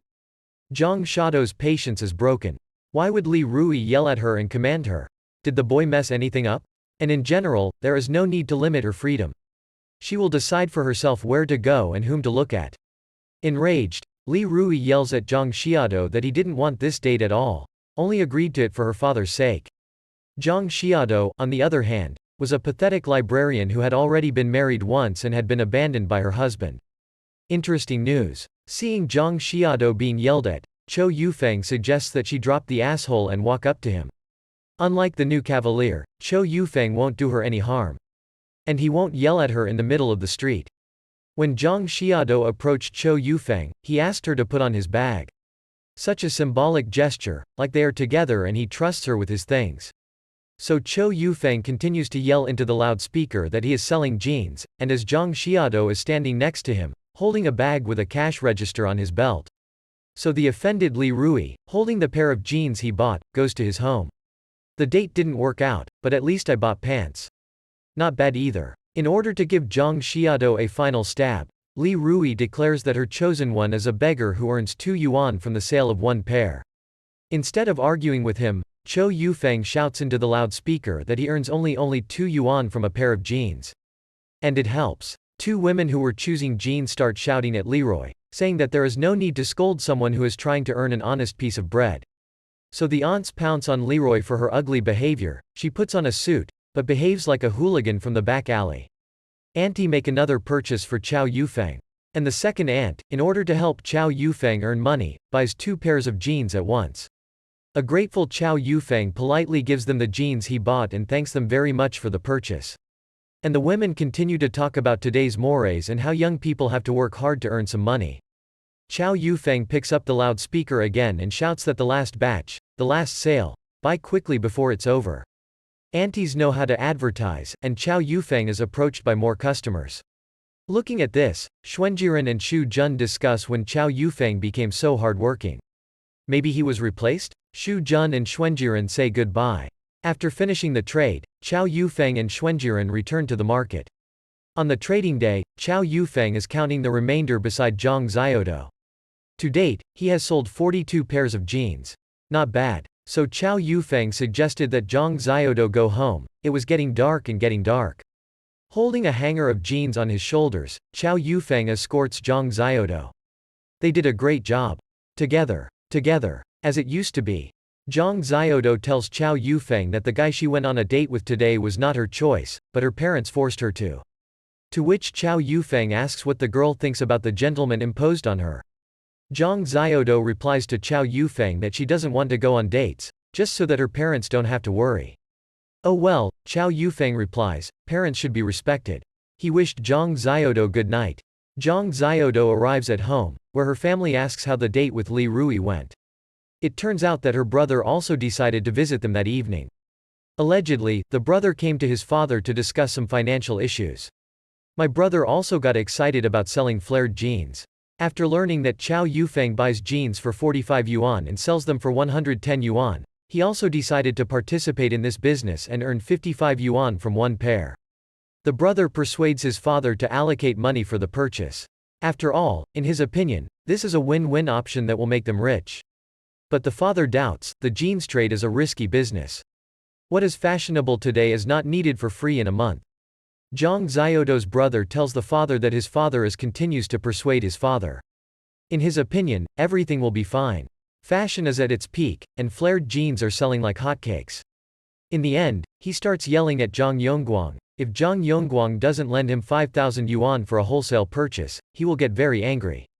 The market changes faster and time does not wait. After a while, the whole city will be flooded with these jeans and the price will drop to a minimum. So you have to strike while the iron is hot. Under his brother's pressure, Zhang Yongguang agrees to lend him money. But on the condition that this is the last time. The son is very grateful that Zhang Yongguang listened to him and showers his father with the sweetest promises. To which Zhang Yongguang says that he has had enough problems with his careless daughter. So if his son also brings him trouble, it will be too much. To which the son reassures his father that everything will be fine. The plan is reinforced concrete. At this time, in a luxury clothing store, the manager communicates with the director about the latest fashion, flared jeans. It turns out that the director has access directly to the port, where you can buy jeans even cheaper than at the wholesale market. And if jeans are sold for 45 yuan in the wholesale market, then the director can take them at the port for 40 yuan. The manager, who can't believe his ears, asks again. And the director again quotes the same price, 40 yuan. The manager is very grateful. A low purchase price equals a large profit. Moreover, this product is now on the lips of the whole city, and such jeans fly like a sled in winter. To which the director says that he is going to resell these jeans in bulk for 45 or even 50 yuan. Upon hearing this, the manager relaxes. Having such a low purchase price, you can be sure of the success of the business. Moreover, financial reserves allow not only to reduce the price, but also to dump, lowering the price to 40 yuan in order to ruin competitors. The manager is confident that he will win the price war. Their company has a large margin of safety. And the last question, when will the promised goods arrive? The director is confident that he will win the price war. Their company has a large margin of safety. The director replies that the jeans will be available within a day. Very fast. And Chou Yufeng still can't sell the rest of his jeans in the park, no one buys them anymore. On the way out of the park, he is greeted by a couple of guys who wonder if he sells the jeans that the whole town is talking about.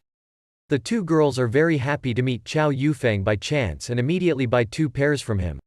So after placing the hanger of his jeans on the sidewalk, Chou Yufeng pulls out the loudspeaker again and starts shouting about his wares. Not only that, but Chou Yufeng has set up his own shopping cart.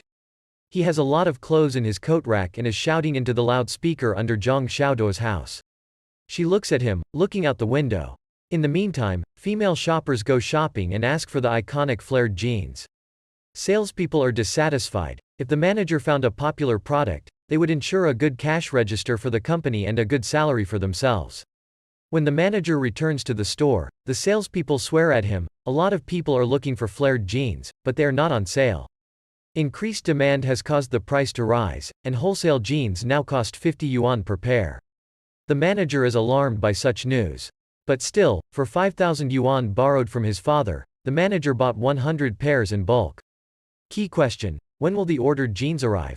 Hearing that the jeans will be the day after tomorrow evening or at night, the seller relaxes a little. It means that it remains to wait a little. In just 3 days, the store will start selling a chic product, making a lot of money from it. Brother Zhang Xiaodu, on the other hand, was dreaming that if everything went well, he would be able to buy a pair of jeans from the store.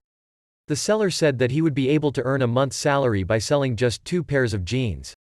And he promises the girl that if everything goes well, he will quit his job and start working in the store with her. Meanwhile, Chou Yufeng looks at the empty coat rack with a smile. All the jeans are sold, it's time to end this business. So Chou Yufeng goes to the nearest payphone and calls his comrade, Brother Su. With a smile, Chou Yufeng learns that the wholesale price of flared jeans has risen to 50 yuan per pair. It turns out that the price jumped even earlier than Chou Yufeng's expectations. Brother Xiao asks how Chou Yufeng is doing and how many jeans he has left. To which Chou Yufeng proudly says that he has sold everything. Brother Xiao was surprised, because Chou Yufeng had promised that if he sold all the goods, he would earn 10,000 yuan. It turns out that Chou Yufeng's words are not at variance with his deeds. So Chou Yufeng tells his comrade that it's time to wind down this business. If the wholesale price has been raised, it means that large sharks have come into play, with which it is useless to compete. Chou Yufeng asks his friend for the information, wishes him the best, and asks him to stay in touch. Then he goes to the market to the already familiar administrator Qi Nigo. Politely greets the market administrator. Qi Nigo insolently puffs on a cigarette and casually asks what he wants. Chou Yufeng gives the administrator a pack of cigarettes as a sign of trust and good attitude. The gift is great, but the receptionist wonders what Chou Yufeng wants from him. And Chou Yufeng asks for a place to set up a market tent. It turns out that he can't sell anywhere else in the city. However, the receptionist asks for a place in the city, and the administrator says he is not interested. However, there were problems with the empty space in the market. There are a lot of applicants, but there is not enough space. To get a seat, Chou Yufeng is willing to pay not only with a pack of cigarettes, but also with important information about a wholesale flared jeans supplier. Such information was very much needed by Qi Nigo. Seeing how the flared jeans were flying around, he also decided to take part in this business. And Chou Yufeng knows that the business has already exhausted itself and easily leaks outdated and useless information. Moreover, he is even ready to give the administrator the phone number of his secret supplier. But Chou Yufeng has a condition: the supplier's phone in exchange for a place to set up a market tent. Administrator Qi Nigo readily agrees. And it makes Chou Yufeng one of the best places on the market. Satisfied with each other, the guys say goodbye, and the administrator, Qi Nigo, immediately runs to the phone to order a batch of jeans. Calling the number that Chou Yufeng gave him a minute ago, the receptionist asks if this phone sells jeans in bulk.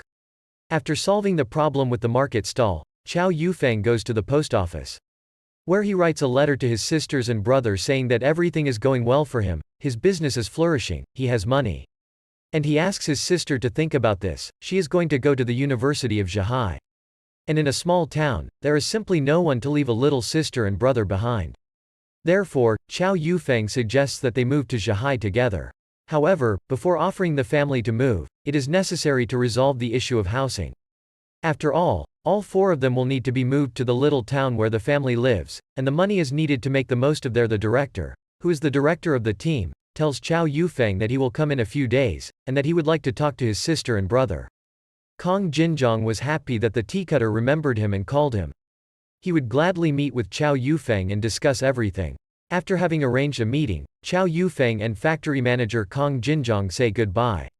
Chou Yufeng hung up the phone, musing that the principal Kong Jinzhong could be the person who could help move his baby Jing from school to school.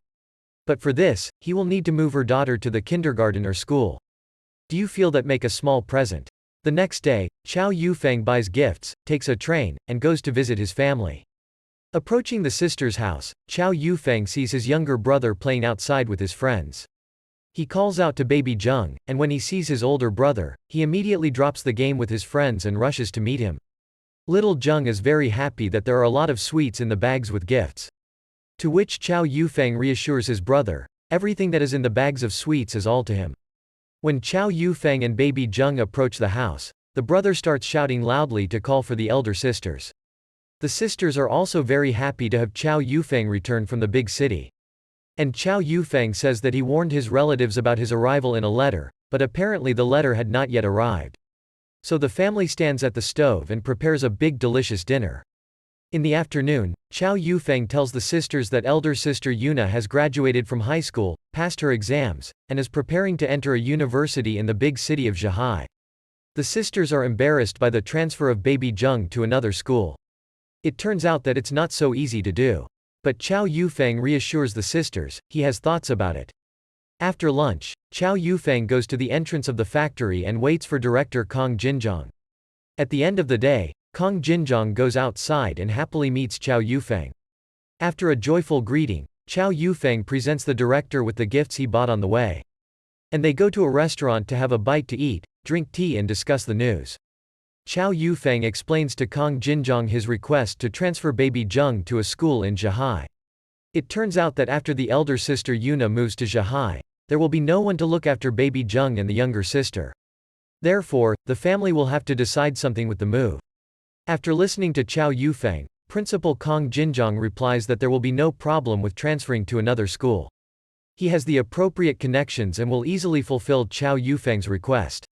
Upon hearing that everything will be fine, Chou Yufeng tries to thank director Kong Jinjiang with money, which Kong Jinjiang flatly refuses. After all, he remembers the story of Huang very well. The argument is put to an end by Kong Jinjiang's phrase that if Chou Yufeng does not stop poking him with money, then Kong Jinjiang refuses to help him. Chou Yufeng sincerely thanks director Kong Jinjiang for his help, and promises to help him if necessary. Zhang Xiaoduo's brother, Zhang, walks through the market and watches many people trying to resell flared jeans. And in a clothing store, a saleswoman runs to the manager, who has learned terrible news. It turns out that in this shopping center there is a store with the same product, jeans. In the clothing store on the floor above, they also resell exactly the same flared jeans. The manager shrugs his shoulders that there is no reason to panic, the product is popular, and it is sold by everyone who is not lazy. To which the saleswoman replies that in a competitor's store, jeans are sold for only 44 yuan per pair. It's a disaster. Zhang Mining and the manager make round eyes. The purchase price at which they took the jeans in bulk is 50 yuan. Zhang Mining couldn't believe that the seller's information was true. If a competitor sells at 44 yuan at a purchase price of 50, then he is trading at a loss. To which the seller replies that the news about jeans for 44 yuan is discussed by the entire market. And no one can understand where the competitor got such a low price. Zhang Mining goes to a nearby store in person to see if what is happening is true. And he suggests that the manager go together to see what's going on. And Chou Yufeng, who is walking down the street, is approached by the administrator Qin Yigo. And he brags that he has already received his wholesale batch of jeans of 50 pairs. The administrator also informs Chou Yufeng that in order to buy the first batch, he had to go into debt and borrow money from many people.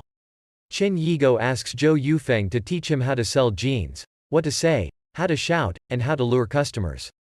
Chou Yufeng replies that there is no problem, he can easily teach administrator Qin Yigo all the points, and suggests that he use the old sales platform. And in order to take advantage of Chou Yufeng's success, tell customers that he is not a new seller, but the boss of an old salesperson who just continues to sell the same product in the same place. But a well-fed place is a very important trade. Reliable administrator Qin Yigo was immersed in dreams of how much money he would earn and what he would spend it on. A girl passing by asks the receptionist, Qin Yigo, if the outlet has closed. To which the administrator replies that no one closed, there was just a short pause. And then a woman passing by turns to potential buyers, they say, there is no need to buy anything from Qin Yigo. And then a woman passes by and turns to potential buyers, they say, there is no need to buy anything from Qin Yigo. He is a speculator who inflates the price out of the blue. The angry administrator starts yelling at the woman, what she means and why she is ruining his business. To which the woman says that the administrator is an evil speculator and a fraudster. The same jeans in the mall are sold for more than half the price for 44 yuan instead of 110. Administrator Qin Yigo can't believe his ears. There is no way a pair of jeans can cost 44 yuan. In anger, the administrator begins to shout that this is all lies and slander, and this cannot be in principle. The purchase price of jeans is 50 yuan. No one would sell them for 44 yuan. To which the woman replies that there is nothing to yell at her. And he pulls out of his bag a pair of jeans that were bought for 44 yuan half an hour ago. Enraged, the girls start shouting at the administrator, Chin Ego. He is a fraud and speculator who tried to make 60 yuan from one pair of jeans on them. Observing the scandal from the sidelines, Chou Yufeng speculates that if a person sells jeans for 44 yuan, then he has reached someone higher up in the society. The administrator, Chin Ego, can't believe the grief that has fallen on him. When Zhang Xiaodo arrives at the point with the jeans, she sees that it is not Chou Yufeng who is selling there, but another person. And as they turn to leave, Chou Yufeng's longed for voice calls out to her. Chou Yufeng runs behind Zhang Xiaodo and calls out to her in a friendly manner. He is very happy to see her, and he really wanted to meet her. Overjoyed, Zhang Xiaodo immediately turns to see Chou Yufeng. Chou Yufeng asks Zhang Xiaodo where she stayed so late, and why she is returning home so late. Chou Yufeng invites Zhang Xiaodo to take a walk and chat on the way. During the walk, Chou Yufeng notices that Zhang Xiaodo is kind of thoughtful, very sad, and doesn't want to talk to him. At the same time, Zhang Xiaodo continues to think about the fiancé that her relatives and friends are forcing on her. Chou Yufeng tries to entertain Zhang Xiaodo by talking about how his sister Yuna passed her exams and how smart she is. He also talks about another city where they wear the most fashionable clothes in the country. Once again, Chou Yufeng points out that Zhang Xiaodo doesn't give a damn about his stories. Something is gnawing at her and she can't concentrate on what he's telling her. Turning around, Zhang Xiaodo starts yelling at Chou Yufeng, blaming him for why he didn't say that he was leaving and coming back. After all, she thought that he was gone forever and would never see her again. Chou Yufeng was dumbfounded by such accusations, he had absolutely nothing to say. Chou Yufeng is very happy to see her again. Chou Yufeng takes Zhang Xiaodo's hand and they start to run. When Zhang Xiaodo began to choke and said that she couldn't run anymore, the pair stopped. Chou Yufeng then rushes towards Zhang Xiaodo and hugs her tightly. Chou Yufeng tells Zhang Xiaodo how much he loves her and that he will never let her go anywhere. After Chou Yufeng hugs tightly, Zhang Xiaodo asks what is going on and why she is so sad. Are her parents forcing Zhang Xiaodo to do something she doesn't want to do again? To cheer Zhang Xiaodan up, Chou Yufeng tells her that the jeans business is going to be a success. Zhang Xiaodo is very surprised. She really believed that Chou Yufeng's profit from the sale of jeans was a few yuan per pair. To which Chou Yufeng swears that he is not cheating on her, and he has indeed earned a huge amount of money from the resale of jeans. Overjoyed, Zhang Xiaodo suggests celebrating the occasion by going to a restaurant. Full of hope and optimism, Chou Yufeng tells Zhang Xiaodo that she can now afford to buy a home for herself, for her, and for her sisters. Chou Yufeng also promises Zhang Xiaodo that if she marries him, she will never be in need again. And one more promise. Chou Yufeng will never be the same, and he will never hurt his beloved wife again. After a series of promises, Chou Yufeng asks Zhang Xiaodo to marry him again. Zhang Xiaodo wasn't ready to give an answer right now. She is under a lot of pressure from her family, so she needs time to deal with her family and her feelings. When Zhang Xiaodo returns home, he finds a scandal. Her father, Zhang Yongguang, is in trouble. The two sisters, Zhang Yongguang and brother, Zhang, are yelling at each other about the missing 5,000 yuan, which is stuck in the goods. A female manager interjects into the conversation and tells Zhang Yongguang what happened. The plan was flawless, but then, out of nowhere, a merchant appeared with his very cheap jeans, which broke the whole scheme for the business partners. Zhang Minying hopes that throwing away a cheap batch of jeans is nothing more than a publicity stunt to ruin other merchants. And if you wait a little, then everything will be back in order and they will definitely sell a batch of jeans at a good price. Moreover, according to the manager, there are few cheap jeans.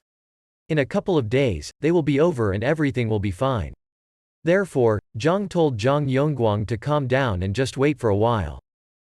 Nothing terrible happened, and jeans are definitely sold later. Disgruntled, Zhang Yongguang tells Zhang to stop scam and machinations. It's time to get a normal job and earn a small but stable income. But Zhang is not ready to give up his plan so easily, and tells Zhang Yongguang that he is not the only one who flew in with jeans. For example, Administrator Qi Nigo was also injured. Meanwhile, Brother Su is on the phone asking Chou Yufeng why he didn't come to the planned business meeting. Chou Yufeng replies that he didn't succeed, but he will definitely come tomorrow and asks brother Su where he works. After arranging a meeting, the comrades say goodbye. The next day, Chou Yufeng fulfilled his promise to come to Guanggai and meet with brother Su. A small gift for brother Su, and Chou Yufeng communicates with him about the past and future plans. During the conversation, the topic of a large agricultural exhibition, which was held shortly before, comes up. Brother Su remembers this exhibition very well. However, he corrects Chou Yufeng, the exhibition was not about products. And there were a lot of expensive things like bicycles, cameras, watches and other expensive items. The first exhibition was so successful that it was followed by a lot of followers. Exhibition of products, exhibition of furniture, exhibition of things and much more.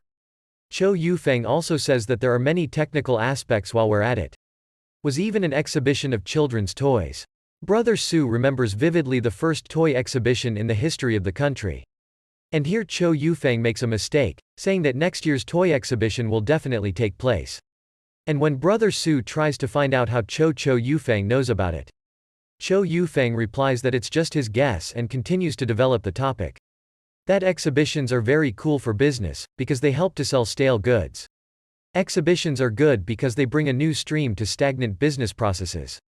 Chou Yufeng tells brother Su about an idea he has come up with, to organize an exhibition in Zhuhai City. Brother Su is surprised. The idea is too innovative and unexpected, and he doubts that the two of them will pull it off. Chou Yufeng replies that using brother Su's connections and skills, they will definitely succeed, and let brother Su believe him. Did he succeed with jeans? Chou Yufeng proves to brother Su that the city in which they are going to hold the exhibition is rich enough. Residents have a lot of money and therefore everything can be sold. The peculiarity of Chou Yufeng's idea is that they unite the interests of the government and factories.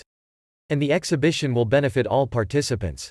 Brother Su wonders what is the benefit of holding an exhibition. To which Chou Yufeng replies that they will sell their own goods at this exhibition.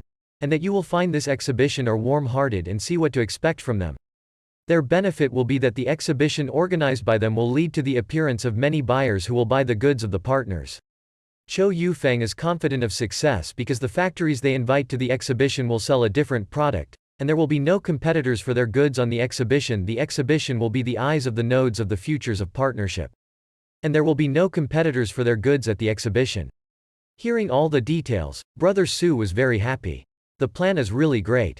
And the last advantage of Chou Yufeng's plan, in case of failure, to divide the losses between them and the factories. Excited by the idea, brother Su immediately asks Chou Yufeng where they will start and what is the first point of the plan. Chou Yufeng says he's making a list of the best product categories that are guaranteed to sell. And after that, you'll have to talk to the factory managers. If Chou Yufeng is so good at selling jeans, then he plans to continue doing women's clothing. The next day, the business partners get on a bike and ride to the first factory on the list. The pair arrived at a toy factory, the director of which is a good friend of brother Sus. Chou Yufeng's idea pleased brother Su. The toy factory will provide the toys. Children who want to buy toys will bring their mothers with them. And dressing the mothers will be Chou Yufeng's concern. Brother Su gives some details about the factory manager, Lao Shi. It turns out that he is not doing very well, because the batches of toys placed on order from him could not be sold. The termination of the contract with the toy factory was one of the failures in brother Su's business career, which he still remembers with sadness. Chou Yufeng says that it is perfectly logical and understandable that toy sales have failed overseas. After all, children will not buy unfamiliar toys and unknown characters. So foreign companies will not take the risk of investing in incomprehensible toys. Therefore, the idea of selling abroad a toy that is popular in your country was doomed to failure from the very beginning. During the conversation, the friends reach Director Lao Shi's office and knock on his door. Director Lao Shi asks what fate brother Su has come to visit him and what he needs. Brother Su introduces the headmaster to Chou Yufeng. In response, Lao Shi invites his friends to come to his office. To explain why they have come and what they need from Director Lao Shi, brother Su gives the floor to Chou Yufeng. He is better able to explain the situation. He summarizes what is expected of the theme of this exhibition. Later, Chou Yufeng begins to pour out the nightingale advertising to the director Lao Shi the idea of participating in the upcoming exhibition. Chou Yufeng suggests the idea of bringing to the exhibition all the unsold goods that are gathering dust in Lao Shi's warehouse. To attract customers, it will team up with other toy factories. Director Lao Shi liked the idea, and he invited his friends to drink tea and discuss everything in more detail. Director Lao Shi immediately retorted, "What does this have to do with the women's clothing that Chou Yufeng is engaged in? In fact, the 2 pounds of goods are very close to each other." Director Lao Shire also wonders what is the point of holding a large exhibition in a small town. Chou Yufeng says that there has never been an exhibition in this city, and novelty is great and can work. And lists all possible participants who will take part in the new exhibition. The last argument that convinced the director Lao Shire was that his toy factory was unlikely to be able to participate in the capital's exhibition. So let the big factories go to the capital, and the small factories like director Lao Shi's factory organize a small exhibition in a small town. Why are they worse? Chou Yufeng continues to give a lecture on economics as the factory manager. In particular, he talks about the fact that you need to look for your niche in the market. Chou Yufeng also reports that in the city where the exhibition is planned to be held, there are many large factories whose workers earn good money. And these workers will spare no expense to buy clothes for their wives and colorful toys for their children. Director Lao Shi really liked the idea of holding an exhibition, but the problem is that he has neither the human nor the financial resources to organize it. To which Chou Yufeng replies that only Lao Shi's consent in principle is required. And he and his brother Su will take care of all the organizational issues. Moreover, by combining the efforts of factories, we will get a great force that will easily cope with all challenges. Director Lao Shi is finally finished off by the argument that he should think about how to sell his factory. After all, the workers need to feed their families, so let the director not be afraid, but take risks for the sake of profit and for the sake of the success of the factory. The last argument hit not the eyebrow, but the eye. At the Lao Shi factory, workers are already being paid due to a lack of sales and an empty cash register. So director Lao Shi is easily persuaded, and the contracting parties are slapping hands. It's time for brother Su to interject. And he begins to tell that he remembers the director Lao Shi as a person with whom he once worked and whom he liked very much.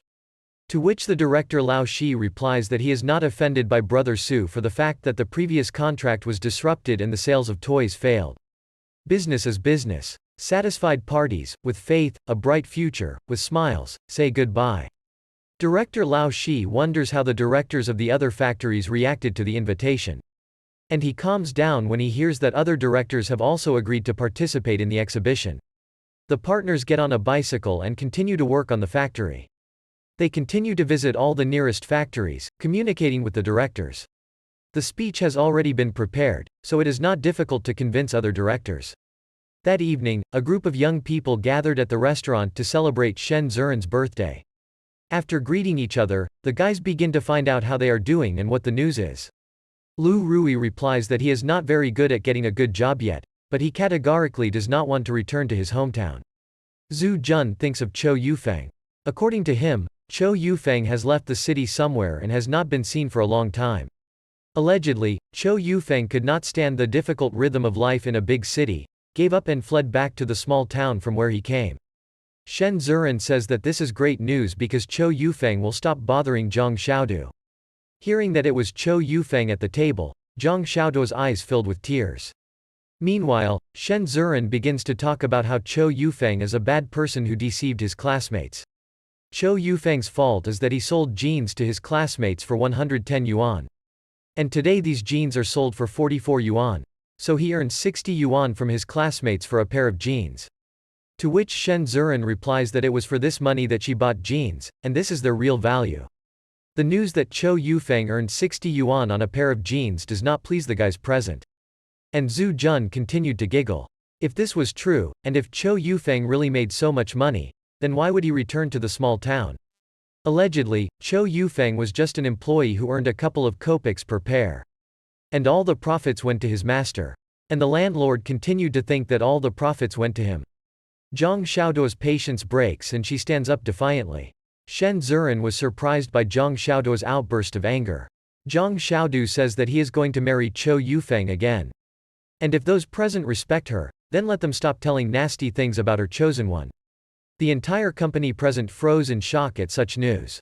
Shen Zuren clarifies why Zhang Xiaodu decided to remarry her ex-husband if her potential fiancé, Lu Roy, is sitting at this table.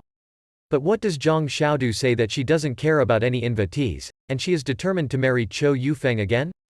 Shen Ziren can't hold his tongue with teeth.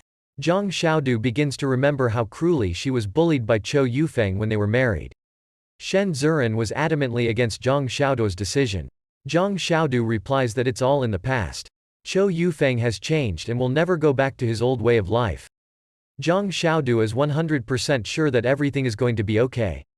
Shen Ziren couldn't calm down as he continued to convince Zhang Xiaodu that she was absolutely wrong and had simply forgotten all the evil that Chou Yufeng had done to her. He also asks to remember his sick mother. And the last argument from Shen Ziren in the direction of Zhang Xiaodu, she calls her a fool. Allegedly, Zhang Xiaodu is an ungrateful creature who does not appreciate Shen Ziren's desire to marry her off to a rich taxi driver. And the last argument from Shen Ziren. If Zhang Xiaodu is not willing to marry her, then let him go to all four sides and not fool her or her family. Tired of listening to insults and shouts, Zhang Xiaodu turns around and leaves. Zhu Jun also decides to yap at Zhang Xiaodu, discussing her actions behind her back. The company amicably discusses what happened. Lu Rui suggests that we go check on Zhang Xiaodu. But the other guys don't care about the conflict. They prefer to focus on the food on their plates. Reminding the birthday girl that today is her holiday. Lu Rui says that the two of them are having a good time, and that the two of them are having a good time. Upset that Zhang Xiaodu had left, Shen Ziren snapped at Zhu Jun and yelled at him, "Shut your stinking mouth." Enraged, Shen Ziren rushes after Zhang Xiaodu. And the guys who remained at the table offer the girls to deal with their girlish problems themselves. In the meantime, emptying the plates. Don't waste your food. And business partners continue to get to the next factory by bike. The long road was over, and they were finally there. The last factory on their list. Late in the evening, driving a bicycle in their hands through the city at night, friends discussed the events of the day. Brother Su was surprised at how easy the negotiations were and how easily the factory directors agreed to participate in their exhibition. Chou Yufeng replies that this is not surprising. All factory managers dream of selling their goods and emptying their warehouses. And taking into account the minimal risks and minimum investments, they easily agreed to participate in the exhibition. But the job is far from done, and there are still many challenges ahead of the two friends. The next point of the plan. Go to the clothing factory and take care of buying your own product, for the sake of selling which all this is started. The next morning, the friends meet with the director of the outerwear factory, Zhang De. The company gets acquainted. Brother Su introduces Chou Yufeng as the largest entrepreneur in Zhuhai City, who will be able to solve Zhang De's problem with the unsold leftover clothes in the factory's warehouses. Chou Yufeng immediately takes the bull by the horns and clarifies the remains of unsold winter clothes in the factory's warehouse. Director Zhang De replies that he has 6,000 winter jackets in stock right now. Of these, most of them are 5,000 women. The next question is, what was the selling price of jackets that have not been sold since last winter? Director Zhang De invites businessmen to see the samples. And he goes to his office to make tea. Chou Yufeng carefully examines the samples presented by the director. The secret turned out to be simple. The jackets were simply sewn from the wrong fabric. Chou Yufeng offers to buy the remaining 5,000 women's jackets from Director Zhang De. Director Zhang De is very happy to get rid of the leftovers, and offers a price of 7 yuan per unit. But Chou Yufeng is categorically not satisfied with such a price. Chou Yufeng tells Director Zhang De that the fabric they use to make clothes is very durable, very warm, but outdated. A huge amount of cotton fabric has appeared on the market, which successfully competes with the fabric that the factory uses for sewing jackets. Chou Yufeng asks factory manager Zhang De how much sales have fallen compared to last year. Director Zhang De's data fully confirmed Chou Yufeng's words. The cheaper and more popular the cotton cloth becomes, the smaller the sales of the factory, the nearer it is to complete ruin. And the drop in sales is terrifying, 4 times in a year. To which the director asks Chou Yufeng what exactly is the reason and what they should do. Moreover, foreign companies that supplied this fabric to the factory used the dumping mechanism. By selling the fabric on the cheap, the companies hoped to bankrupt other fabric manufacturers. The fabric is so bad that courtesies made from it will only be bought as long as they are very cheap. But as soon as the price of jackets rises a little, Chou Yufeng recalls. According to him, this factory has less than 6 months left to live. By the new year, it will be ruined and closed forever. Brother Su and the director are shocked. Director Zhang De's information is completely consistent with what Chou Yufeng said. The factory is on the verge of ruin. Brother Chou tries to smooth over the shock of the information. Allegedly, information about how things were going at the factory came from the factory. Chou Yufeng, director Zhang, says the factory's price is too high. From the very top. And a couple of businessmen asked director Zhang not to divulge the sources of the information he received. Allegedly, this is secret commercial data. Summing up, Chou Yufeng says that the price requested by the director is too high. And director Zhang is not in a position to bargain. Brother Chou reminds them that they are willing to buy back all the leftovers at once. And the last argument, there are many factories that sew clothes from this fabric. Therefore, if director Zhang disagrees, they will go to his competitors. Cornered director Zhang grits his teeth and agrees. After making a difficult decision, Zhang turns to Chou Yufeng and asks what his price is. Chou Yufeng says he is ready to buy the entire batch of 5,000 winter jackets for 4 yuan. Chou Yufeng shrugs. He knew that 4 yuan for a jacket was less than the cost of production, but director Zhang simply had nowhere to go. The jackets in Zhang's warehouse are of no use to anyone. And Chou Yufeng helps the director minimize his losses. It is impossible to make a profit from this product. Director Chou Yufeng understands everything perfectly, and sighs and agrees. The only requirement he sets is to pay for all the jackets at once. Chou Yufeng smiles. A brilliant deal he pulled, a reason to be proud of himself. Once again, a couple of businessmen are pushing the same bicycle through the streets of the city. Brother Chou begins to have doubts. His contribution was 10,000 yuan, a crazy amount. Brother Chou begins to doubt that they will succeed. After all, in case of failure, he loses an astronomical amount of 10,000 yuan. Chou Yufeng replies that it is too late to doubt and worry, and that everything will be fine. Next, they need permission to hold an exhibition from the head of the department. Pleased with Chou Yufeng's confidence that everything will work out, Brother Chou is infected with his optimism and promises to follow all instructions without question. The next point of the plan is to talk to Brother Chou's boss. The boss gives permission for the exhibition without any problems. Chou Yufeng, but the boss doesn't want this. He will be the boss for a while. When he gets the permission, Brother Chou will make a joint evolves. The boss is currently busy in the company and is busy with the workshop. Chou Yufeng is in such a hurry that the manager of his company is still frustrated about the mess he has made.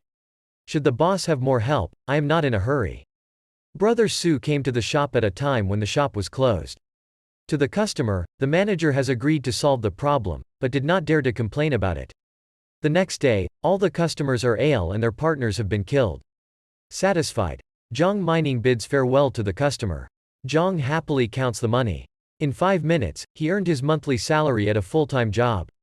To which the manager reprimands him, hide the money and it will be more modest. Meanwhile, Zhang Xiaodo and Zhang Xing are in charge of the kitchen, preparing dinner. Zhang Xiaodo hears a knock on the door. Zhang Xiaodo said that it must be Lu Roy, who had been invited, and asked his daughter to open the door for the guest. As he walks to the door, Zhang Xiaodo thinks that this will be a good chance to tell his parents.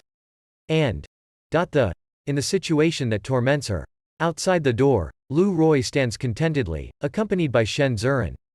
Zhang Xiaodo was surprised that Shen Ziren had come to visit her unexpectedly. After the scandal at the restaurant, Zhang Xiaodo thought that their relationship was broken forever. Shen Ziren smiles snidely. Allegedly, she met Lu Roy downstairs at the entrance of the house. Zhang Xing peeks out of the kitchen and greets the guests.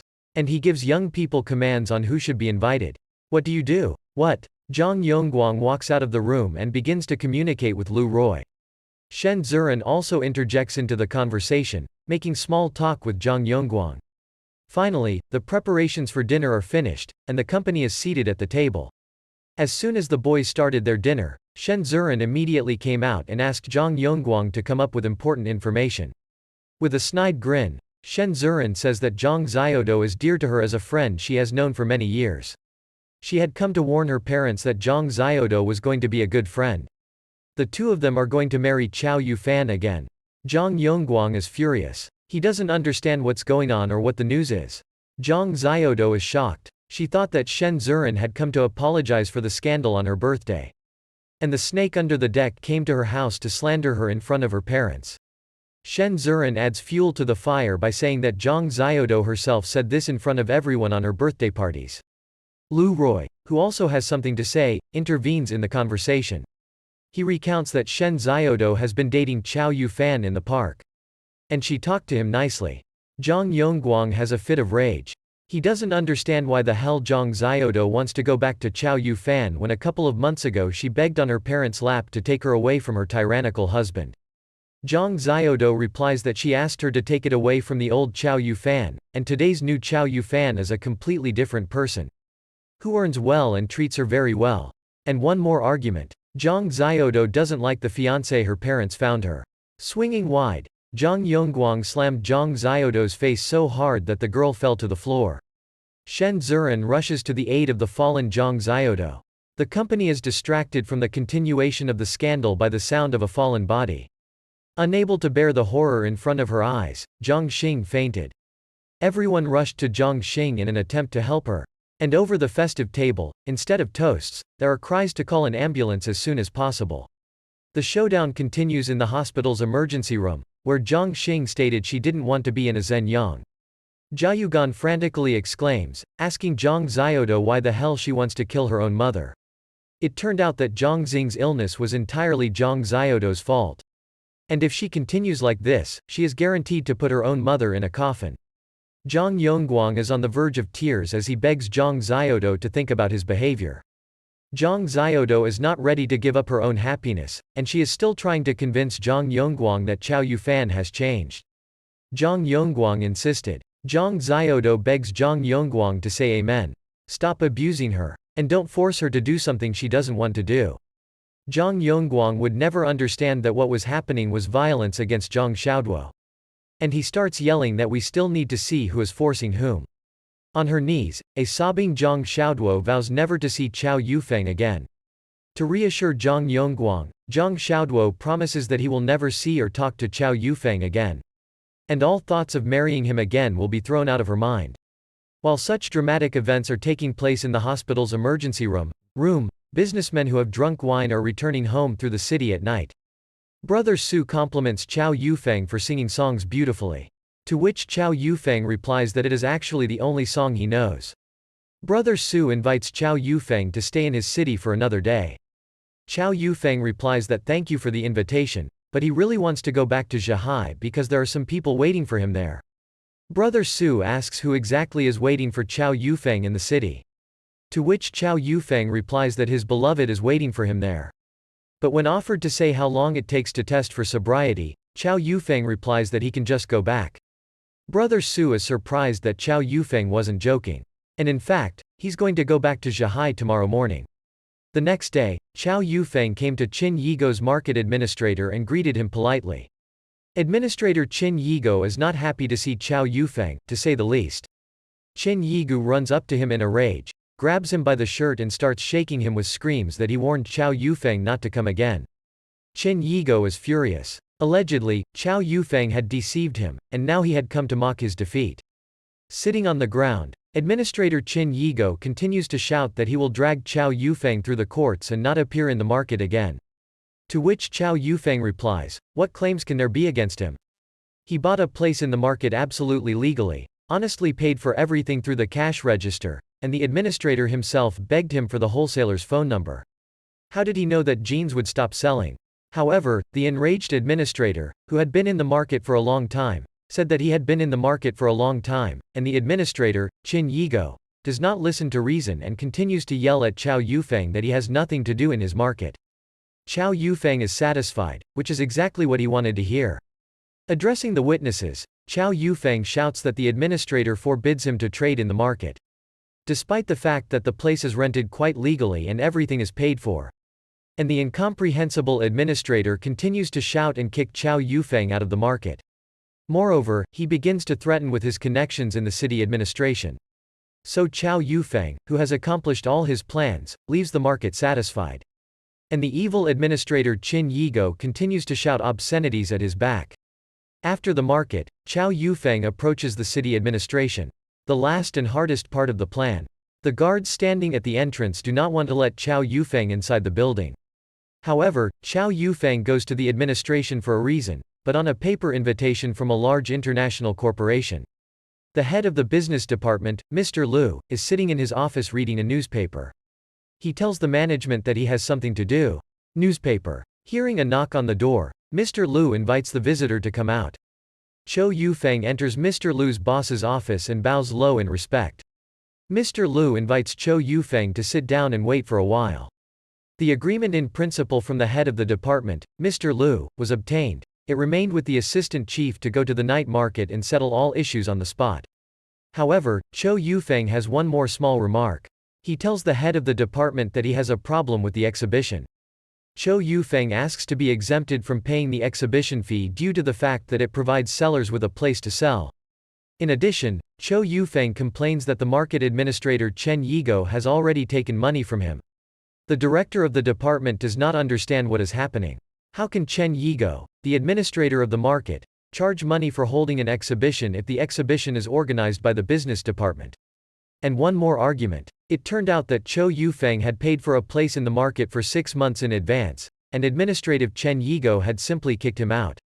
Nay. According to the administrator, Chen Yigo, he gives all the money he receives from the market to the head of the department, Mr. Liu. The head of the department asks in surprise what kind of money he should receive from Chen Yigo. Chou Yufeng adds fuel to the fire by saying that when he found himself paying the market administrator Chen Yigo, he attacked him with his fists, which was witnessed by the entire market. Chou Yufeng also says that the administrator Chen Yigo calls himself the cousin of the head of the department and mercilessly exploits ordinary merchants. The head of the department is shocked that administrator Chen Yigo has become impudent enough to introduce himself as his cousin. At that moment, there was a knock at the door, and Mr. Liu's assistant came into the office. Outraged, the boss begins to ask his assistant what the market administrator Chen Yigo thinks of himself and what he thinks in general. The boss orders to immediately dismiss the administrator Chen Yigo, ask the ordinary sellers how much money he collected from them, and confiscate all the stolen money from the scoundrel for the benefit of the city. The assistant chief says that the administrator Chen Yigo has been accepted and everything will be done in the best possible way. As if nothing had happened, Chou Yufeng goes back to the market and approaches the administrator Chen Yigo. The receptionist immediately starts yelling at Chou Yufeng for coming. After all, Chen Yigo had ordered him never to appear in the market again. Administrator Chen Yigo was so engrossed in shouting at Chou Yufeng that he didn't notice the police squad that approached him from behind and immediately handcuffed him. Satisfied sellers talked to each other. Chen Yigo had long been bored with them worse than steamed radishes for mercilessly ripping them off and preventing them from trading in peace. Chou Yufeng mockingly asks Chen Yigo if he still needs flared jeans. After all, he can keep them in his warehouse. The administrator turns around and sends rays of hatred to the hero. Meanwhile, Chou Yufeng walks through the city at night, going to Zhang Xiaodo. At the entrance to Chou's house, Yufeng is greeted by Zhang Xiaodo, who is walking somewhere with a box of porridge in her hands. Chou Yufeng runs up to Zhang Xiaodo from behind and hugs her. A joyful Chou Yufeng tells Zhang Xiaodo that he is back and has missed her very much. Zhang Xiaodo doesn't share his joy. Allegedly, Chou Yufeng frightened her and she almost dropped a box of food because of him. Turning around, Zhang Xiaodo begins to run away from Chou Yufeng. A confused Chou Yufeng catches up with Zhang Xiaodo and tries to figure out what happened and why she refuses his help. Chou Yufeng asks why Zhang Xiaodo is going to the hospital and what happened to any of her relatives. Zhang Xiaodo tries to break free. Finally, she tells Chou Yufeng to wait for her at the entrance of the hospital. And the confused Chou Yufeng remains standing at the gate of the hospital. Frustrated and almost crying, Zhang Xiaodo continues to walk through the courtyard of the hospital, carrying a box of food in her hands. Unable to stand it, Zhang Xiaodo cried. It's very hard for her to tell Chou Yufeng that it's over between them. After calming down and wiping away his tears, Zhang Xiaodo walked into Zhang Xing's hospital room. Zhang Xing enjoys eating the homemade porridge that Zhang Xiaodo brought her. Zhang Xing asks Zhang Xiaodo to sit down next to him and talk. But Zhang Xiaodo doesn't want to talk to her. She says that the hospital will close soon, it's already dark and she should go home. Zhang Xing reminds Zhang Xiaodo of his promise never to meet Chou Yufeng again and to cut off all relations with him. Zhang Xiaodo reassured Zhang Xing, saying that she remembered everything and would definitely do everything. Zhang Xing says that the past torments her, and the memories of how bad it was for her daughter led to her illness. Zhang Xiaodo reassures Zhang Xing. Everything will be fine, let him rest and recover. A crying Zhang Xiaodo walks through the hospital corridors. Unable to cope with his grief, Zhang Xiaodo sits down on the floor in the hallway and begins to sob. Chou Yufeng waits patiently for Zhang Xiaodo at the entrance of the hospital. Finally, Chou Yufeng's wait was over, and he saw Zhang Xiaodo coming out of the hospital. The guy rushes to her with questions about what happened, who offended her, and why she cried. Zhang Xiaodo invites Chou Yufeng to discuss all matters on the way. Turning his back on Chou Yufeng, Zhang Xiaodo begins to speak. That Chou Yufeng is a fool who runs after his ex-wife after a divorce. Zhang Xiaodo begs Chou Yufeng never to talk to her or approach her again. Chou Yufeng grabs Zhang Xiaodo's hand. He demands to know what happened during his absence and why Zhang Xiaodo is behaving this way. Zhang Xiaodo reveals that his mother has a heart condition, and his family demands that he end all and that it's impossible for them to be together because the family is resisting. Jiufeng does not agree with this decision. His business is going well, he has a lot of money, and there is a promising project ahead. If Zhang Xiaodo's family found out about this, perhaps they would change their minds. Zhang Xiaodu replies that she should stop telling fairy tales. Because Chou Yufeng doesn't even have a home and spends the night in a cheap flophouse. Finally, a crying Zhang Xiaodu asks for her forgiveness. The next day, Chou Yufeng talks to the realtor at the entrance of the house. A satisfied realtor counts the money received. And she gives Chou Yufeng the documents for the house, congratulating him on the purchase. The cheerful realtor says goodbye to Chou Yufeng and offers to contact him if Chou Yufeng still needs to buy real estate. Chou Yufeng examines the documents in his hands and reflects on the fact that his family now has a home of their own. However, Chou Yufeng is sad. If he had more money, he would buy a house closer to the wealthy area where Zhang Xiaodo lives. And I would be able to see her more often. Standing on the platform of Chou Yufeng Station, waiting for a passing train. Finally, the train arrives and a team of businessmen is unloaded from the car. Brother Su happily greets Chou Yufeng, who is waiting for him at the train station. A group of guys from Guanggai happily greet Chou Yufeng. They are enthusiastic about getting down to business. The first question that Chou Yufeng is interested in is when the order and ordered goods will arrive. It's time to get down to business.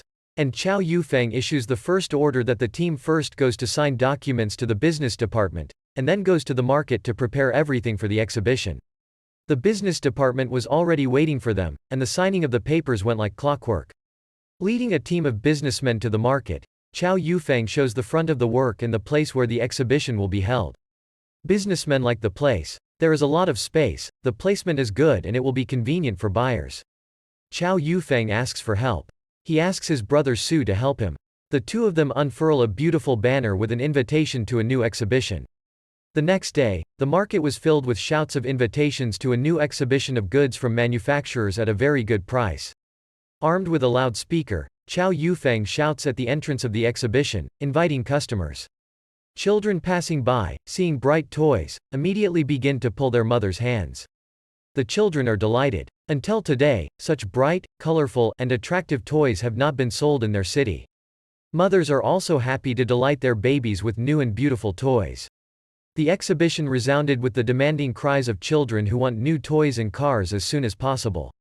So mothers with children go to the exhibition to see what is interesting and attractive there. Interested mothers immediately begin to ask how much a ticket to the exhibition costs, and what is interesting there besides toys.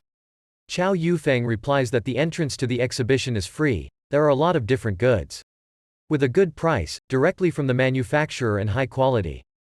Brother Su is very happy, there are more and more buyers. Chou Yufeng turned to the visiting businessmen. I have provided you with a clientele, so let's work and sell.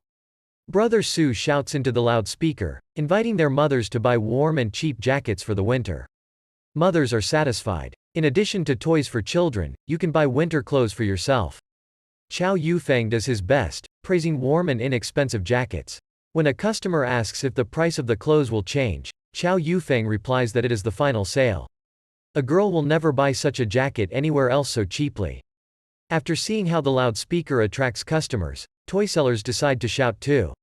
In order not to lose sight of customers, toy sellers immediately rush to their trays and begin to actively advertise their goods. A toy seller shows children a cheap and beautiful flying dragonfly made of bamboo, and a minute later, he has his first purchase. A great start, and the second toy salesman also gets to work, actively touting his toy, the flamboyant Monkey King. The car salesman is not far behind, too, offering toy trucks, wind-up toys, and jumping frogs to the kids. Chou Yufeng is doing his best. Selling 5,000 jackets in such a short time will not be an easy task. But very profitable, because he and his brother Su earn 16 yuan each on one jacket. When one toy seller approaches another with a claim that Chou Yufeng is using this exhibition to sell his wares, he replies that it's none of his business. The seller was given a counter, customers, a place to buy things, and a shop. Chou Yufeng says that he will sell his toys in a place to trade and a place to sleep. Therefore, let him sell his toys and not meddle where he is not asked. Brother Su is satisfied. Winter jackets are selling like hotcakes. According to his calculations, in just a few hours, the profit of the partners amounted to 1,000 yuan. Crazy money. When the toy seller asks Brother Su, why doesn't he sell children's clothes at the children's exhibition? Chou Yufeng replies instead of Brother Su that there are toy exhibitions and mothers who want to dress up. So everyone will be fine. Mothers will come with jackets, and children will leave with toys. The combined economy works very well. One stone kills two birds with one stone. Full of optimism, Chou Yufeng says that such cooperation is beneficial for all parties. And it is sure to bring a lot of income to all participants. A tough day full of sales went well. And the tired sellers go home. One of the toy sellers suggests that Brother Su celebrate the success of the exhibition in a restaurant. Other vendors ask if Chou Yufeng would agree to join the dinner at the restaurant. Allegedly, Chou Yufeng has done a good job today and deserves a good rest. But they will rest later, when the exhibition is over and all the goods are sold. Late in the evening, Brother Su and Chou Yufeng chat at home. Chou Yufeng talks about the profit he has made. And Brother Su gives an account of what kind of cash he made today. 7,000 yuan profit in one day is impressive. A joyful Brother Su wonders if they will continue tomorrow. He really enjoyed earning colossal money in just one day. So satisfied business partners go to bedrooms to gain strength for tomorrow. The exhibition continues, sales are boiling, and there are more and more buyers. After all, word of mouth works, and the news about cheap toys and things spread throughout the city. Meanwhile, the manager of the clothing store asks Zhang why he didn't go to work. A sad Zhang Mining replies that what kind of work can we talk about if their store is not doing very well. When Zhang suggested that she buy the same jackets and sell them, the manager replied that it was a bad idea. Such jackets sell very poorly. By the way, the manager has something to tell Zhang. When Zhang asks what exactly the manager wanted to tell him, the manager replies that she found out where you can buy flared jeans in bulk for 44 yuan. At this time, the employee turns to Zhang Zhaotu, telling her that there is an exhibition nearby and offers to go to it with her. An employee offers to take a walk with her to the exhibition. She had heard that you could buy good winter jackets very cheaply there. And the jacket trade is in full swing. There are many people who are interested in buying good winter jackets, but the market is full of people who want to buy such an inexpensive, such a good and durable thing for the winter. The librarian asks the clerk to give her a size S jacket. Brother Su advises the girl to buy a pink jacket and asks Zhang Zhaotu what kind of jacket she wants. Zhang Zhaotu, like her colleague, also buys a jacket that is small and also pink.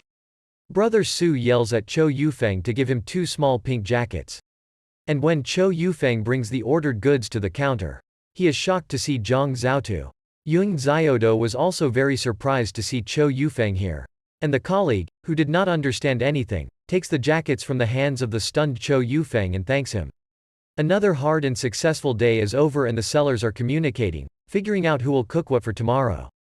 Pleased with the good sales, Brother Su says he is ready to treat all his colleagues to breakfast tomorrow morning. And then they try to be modest, saying that despite good sales, his income from one jacket is not so much. Outraged toy sellers start shouting that he should not be modest, and tell them the truth. His profits are much more than he tries to tell them. The seller is so angry that Brother Su is trying to deceive him. But Brother Su skillfully smooths over the conflict by promising to feed the seller a free breakfast as a sign of reconciliation and good relations. And again, late in the evening, the guys calculate the profits. Today it is significantly larger than yesterday. Chou Yufeng says that things are going well and the jackets are selling perfectly. Brother Su is enthusiastic to continue in the same vein. And the friends, satisfied with each other, go to their bedrooms to rest and gain strength. The revival was joyful. Having worked hard over the previous days, the guys are looking forward to the same successful day today. Toy vendors are shouting loudly, advertising their wares and selling leftovers from their factory. On the third day of the exhibition, the profit was even higher than in the previous 2 days. Brother Chou is extremely happy, their income is increasing day by day. According to Chou Yufeng's calculations, there were only 2 days of jackets left. In the evening, the toy sellers collect the leftovers and say goodbye to Chou Yufeng. They have successfully sold almost all of their goods. While enjoying ice cream, Chou Yufeng walks up to another toy seller and asks how he's doing. To which the toy seller replies that he is doing great, the balances are small and he is guaranteed to sell everything for tomorrow. The toy seller suggests that Brother Chou simply give the leftovers back to the factory if he fails. He does not give his money to the factory.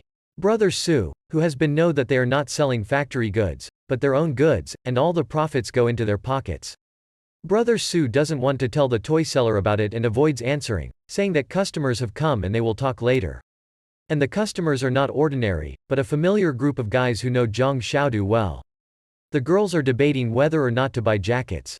Of course, they are cheap and warm, but not very beautiful. But they are ideal for mothers who do not care about fashion, but need to be warm in winter. Brother Chou says to the girls, let them think faster. Because tomorrow is the last day of the sale. At that moment, Zhu Jun notices Chou Yufeng and asks what he is doing here. Chou Yufeng replied indifferently, I sell clothes, can't you see? If the conversation had been in private, Chou Yufeng might have lied. Well, since there are toy sellers around who listen to him, that's why he answers. That he is the organizer of the exhibition. Shen Ziren doesn't believe Chou Yufeng was able to organize this exhibition. After all, it takes a lot of money and good connections. But what Chou Yufeng says is that if Shen Ziren doesn't believe it, then let him ask the other sellers. The toy sellers are very pleased that Chou Yufeng has given them a lot to earn. And then they begin to politely address him, calling him the boss and asking for instructions in order to plunge the impudent Shen Ziren face into the dirt. Zhu Jun is shocked. The man he thought was a lost alcoholic is respectfully referred to as the boss by all the market vendors. Outraged, Shen Ziren throws Brother Chou's jacket back. She's not going to buy it for Chou Yufeng to make money from. Literally running away from the market, Shen Ziren asks her friend never to bring her to such places again. Late at night, it is Chou Yufeng's turn to cook dinner. Today it is his turn to cook in the kitchen. When he brings Brother Chou his portion of noodles, Brother Chou replies that he will be happy to eat. Only first, it will recalculate the profit. When Chou Yufeng offers to help him, Brother Chou replies that he is very thankful, but he enjoys the process. And will count the money himself. After gathering their thoughts, Brother Chou turned to Chou Yufeng. With words of great gratitude for allowing him to earn a large amount of money in just a couple of days. He would never forget this to Chou Yufeng. To which Chou Yufeng replies that 2 people were involved in the organization of the exhibition, and without Brother Chou's connections, nothing would have happened. Therefore, let him thank himself too. Brother Chou liked the idea of selling cheap and high-quality jackets. To which Chou Yufeng says a resounding no. This trick has been done once, and it is unlikely that you will be able to repeat it. The next batch of such jackets will probably be stuck as a dead weight and no one will buy it. Brother Chou agrees. Such a successful trick is unlikely to be repeated. However, Brother Chou begs Chou Yufeng to remember him if he is going to do some business here in the future. And Chou Yufeng silently thinks to himself that Brother Chou is certainly a good person and they have worked hard with him. However, the friendship gets in the way of the business, and next time it will do everything alone.